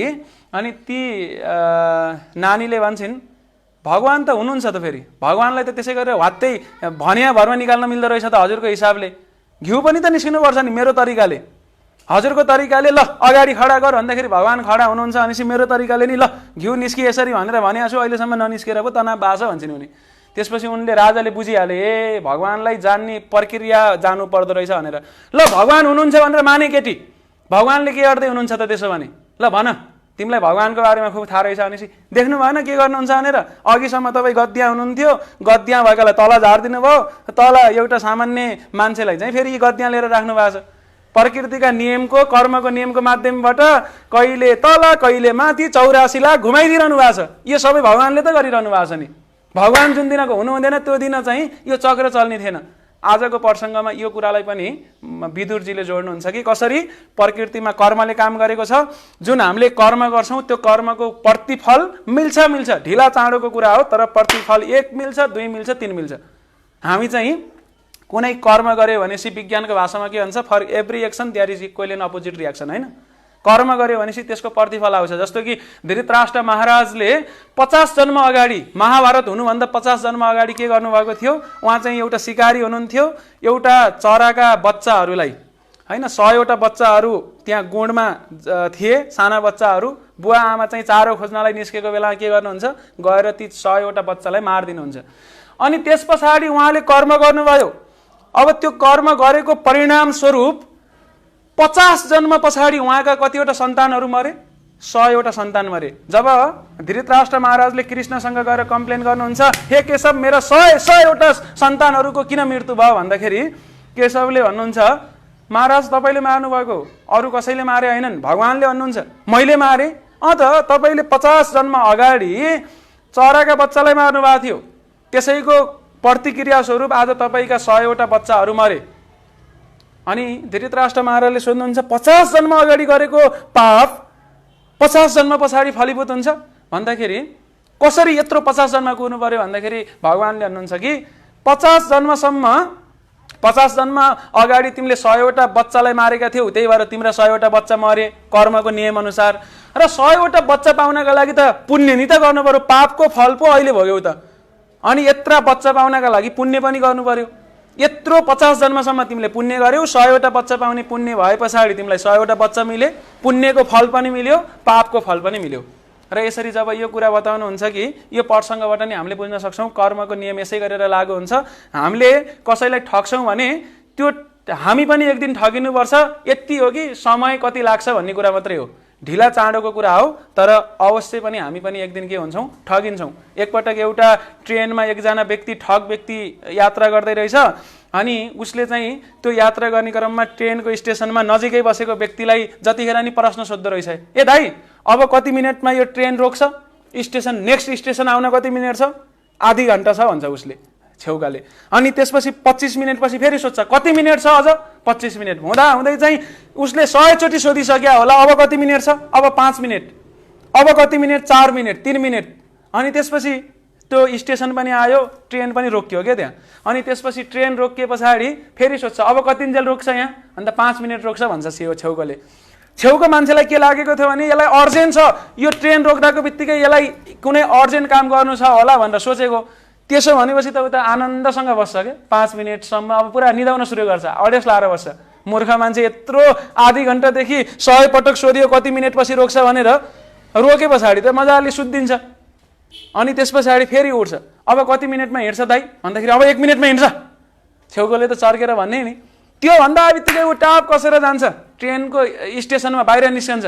अनि हतार हतार ट्रेन चल्न लागिसकेको थियो, ऊ आउँछ, छिर्छ, अनि त्यस पछाडि फेरि बस्छ। अनि त्यो छेउको मान्छेलाई के हुन्छ, पागल मान्छे यत्रो बेर ट्रेन रोक्यो, अहिले झन्न ट्रेन हिँड्न लागेको थियो, अब ट्रेनले छोड्न लागिसकेको थियो, कस्तो पागल मान्छे रहेछ, अगाडि नै गएर यो काम गरेका भइहाल्थ्यो नि। अनि उसले भन्छ, त्यो मान्छेले छेउको मान्छेलाई भन्छ, दाइ म मूर्ख छैन नि, मसँग जुन यो मलाई चाहिएको थियो पत्रिका, अनि यो पत्रिका किन्नका लागि मसँग पैसा थिएन, मसँग नक्कली पैसा थियो। अनि मैले अगाडि ट्रेन रोक्दाको बित्तिकै त्यो पैसा लगेर किनेको भए त त्यो मान्छे त मलाई खोज्दै आइहाल्थ्यो पसले, अनि मलाई समाउँथ्यो। अब त उसलाई यो नक्कली पैसा हो भनेर थाहा हुने बेरसम्म त ट्रेन हिँडिसक्यो, यी मैले पत्रिका पाइसकेँ, बुद्धि लागेको भाइ, बुद्धि लागेको दाइ भन्छ उसले। अनि त्यसपछि उसले पत्रिका यसो खोलेर हेर्न लागेको त के छ, 1 हप्ता पुरानो पत्रिका परेछ क्या, दैनिक पत्रिका किनेको त 1 हप्ता पुरानो। उसले के गरे हो, नक्कली नोट दिएको, तर पायो के, नक्कली पत्रिकै पायो। यस्तै गरेर कुनै तत्काल प्रतिक्रिया आउँछ, कुनै चाहिँ अलिकति लामो समयपछि कालान्तरमा आउँछन्। त्यही भएको हुँदाखेरि हामीले यो कुरा बुझ्नुपर्छ कि संसारमा पाप कर्मको पनि फल आउँछ, पुण्य कर्मको पनि फल आउँछ, र यदि हामी भगवत भक्ति गऱ्यौँ भनेपछि यो चक्रबाट हामी बाहिर निस्केर भगवत धाम जान सक्छौँ, र बाँचुन्जेल पनि आनन्दपूर्वकै बाँच्न सक्छौँ भनेपछि मृत्यु पर्यन्त सद्गति परम गति भगवत धाम प्राप्ति हुन्छ। त्यही भएर हामी यो भगवत भक्तिको मार्गलाई एकदमै इमान्दार भएर ग्रहण गर्नुपर्छ, र सजिलो छ कलियुगमा। हरेर नाम हरेर नाम हरेर नामैव केवलम, कलो नास्तेव नास्तेव नास्तेव गतिरन्यथा, केवल हरिनाम केवल हरिनाम केवल हरिनाम, भगवानको नाम जप जप जप, अर्को कुनै उपाय छैन, अर्को कुनै उपाय छैन, अर्को कुनै उपाय छैन। होइन, कुरा सिद्धियो नि त। त्यही भएर भगवानको नाम जप्नुपर्छ, ध्यान दिएर जप्नुपर्छ, होइन, ग्रन्थहरू ध्यान दिएर अध्ययन गर्नुपर्छ। र हामी साँच्चै नै आस्तिकै भन्नुपर्छ। नास्तिक बन्न गाह्रो छ, त्यो गाह्रो काम छोडिदिउँ। अब त्यो जबरजस्ती त्यो कृत्रिम नास्तिक किन भन्ने क्या? संसारमा अलिकति विचार गर्ने भने आस्तिकै बन्न पर्दो रहेछ। अन्ततोगत्तो एक दिन त आस्तिकै भएर मर्नु पर्दो रहेछ। जीवनभरि नास्तिक भएका हाम्रा लक्ष्मीप्रसाद देवकोटा नि जीवनको अन्तमा गएर त आस्तिकै भएर मर्नु पर्यो नि, होइन र? अन्तिममा जब उनी मृत्युशय्यामा थिए, क्यान्सरबाट पीडित हुनुहुन्थ्यो, उहाँ के भन्नुभयो भन्दाखेरि रहेछ संसार निशा समान, भएन जिउँदै रहँदा नि ज्ञान, आखिरी रहेछ श्रीकृष्ण एक, न भक्ति भो ज्ञान न भो विवेक। आखिर लास्ट डेस्टिनेसन यही हो भनेपछि किन अन्तमा गएर मात्र भगवान मान्न सुरु गर्ने का? जीवनभरि नै मान्ने किन? मृत्यु पछाडि मात्र राम नाम सत्य भन्ने, बाँचुन्जेलै राम नाम सत्य भन्ने, हरे कृष्ण कृष्ण कृष्ण हरे हरे, हरे राम राम राम हरे हरे भन्ने। म आज बोल्दा बोल्दै धेरै समय लिएछु, म अत्यन्त क्षमा प्रार्थी छु। र केही प्रश्नहरू छन् भने सोध्न सक्नुहुन्छ। र यो विषय विरत छ, अब जति चर्चा गरे पनि कम हुन्छ। हामी फेरि पछाडि चर्चा गर्ने नै छौँ। र अहिलेलाई चाहिँ यतिमै राखेर केही प्रश्नहरू कसैका आएका छन् भने हामी त्यसमाथि छलफल गर्न सक्छौँ। हरे कृष्ण। हामी भगवानको नाम जपौँ त्यतिन्जेल। हरे कृष्ण हरे कृष्ण कृष्ण कृष्ण हरे हरे, हरे राम राम राम हरे हरे। हजुर भन्नुहोस् त प्रश्न, मेरो हात देखाएकै छैन। गुरु यो 16 श्राद्धभरि शुभ कार्य धर्म कर्म गर्न मिल्दैन भन्छन् नि, यसको अलिकति एकदमै यस्तो छ। 16 श्राद्धहरू अनि अथवा अधिक मास यस्ताहरूमा चाहिँ हामीले धर्म कर्म गर्न मिल्दैन भनेर धेरैले भन्छन्। तर यसको कुरा के हो भन्दाखेरि, हो यसमा चाहिँ हामीहरूले कुनै पनि विशेष गरेर यज्ञ आदि इत्यादि जुन छन् नि, हामीले जुन यो भगवत कर्म चाहिँ गर्नु मिल्छ। तर देव कर्म अरू जुन अरू कुराहरू छन् जुन चाहिँ हामी कर्मकाण्ड भनौँ न, अझ विशेष गरेर कर्मकाण्डमा पनि अरू कुराहरू अरू हामी कुनै भौतिक लाभका लागि गर्ने कुराहरू चाहिँ यो बेलामा गरेर त्यसको खासै फल प्राप्ति हुँदैन भनिन्छ। तर जब हामी पितृकर्महरू गर्छौँ, यो बेलामा पितृकर्म गर्ने भन्छ। पितृलाई चाहिँ हामीले यहाँ जुन पिण्डदान आदि इत्यादि गर्छौँ, यो बेलामा पितृहरूले प्राप्त गर्छन्। त्यही भएर यसका लागि यो उपयुक्त समय हो भनिन्छ। तर भगवत भक्तिमा कुनै पनि यी कार्यहरू बाधक हुँदैनन्। जुन हाम्रा नित्य कर्महरू छन् नि, नित्य कर्म भनेको भगवत भक्तिका कर्महरू हाम्रा नित्य हुन्। हामीले साधना गर्छौँ त्यो नित्य कर्म हो, होइन? जुन हामीले भगवानलाई नगरी नहुने दैनिक सेवाहरू छन् ती सबै नित्य कर्म हुन्। त्यही भएर हामीले त्यसको अलावा अरू कार्यहरू चाहिँ गर्नु हुँदैन भनेर कर्मकाण्ड संस्कारबाट त्यो कुरा मानिन्छ।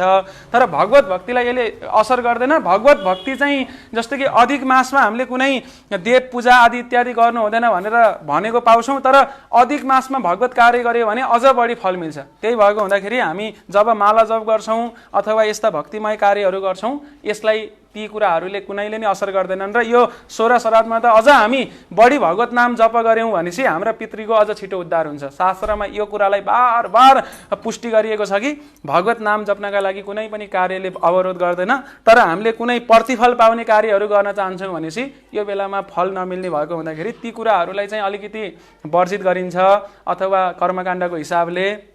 तर जुन भगवत भक्तिमा चाहिँ हामी न धनम न जनम न सुन्दरीम कविताम जगदीश कामये यो चेतनामा गर्ने हुँदाखेरि मलाई धन चाहिएन, जन चाहिएन, कविता स्त्री केही चाहिँदैन भनेर केवल भगवानको अहितुकी भक्ति चाहिन्छ भनेर गरिन्छ नि त। त्यो हुँदाखेरि यो कार्यलाई त अझ बढी हामीले बढावा दिनुपर्छ। यसबाट पितृहरूको अझ छिटो उद्धार हुन्छ। अर्को केही छन् प्रश्नहरू? छैनन्? त्यसो भने यति नै गरौँ। प्रश्नहरू छैनन् भने श्री श्री राधा वेणी माता भगवान जगन्नाथ बलदेव सुभद्रा गौर निताई की, श्रील प्रभुपाद की। हरे कृष्ण कृष्ण कृष्ण हरे हरे, हरे राम राम राम हरे हरे। जय श्रील प्रभुपाद की जय।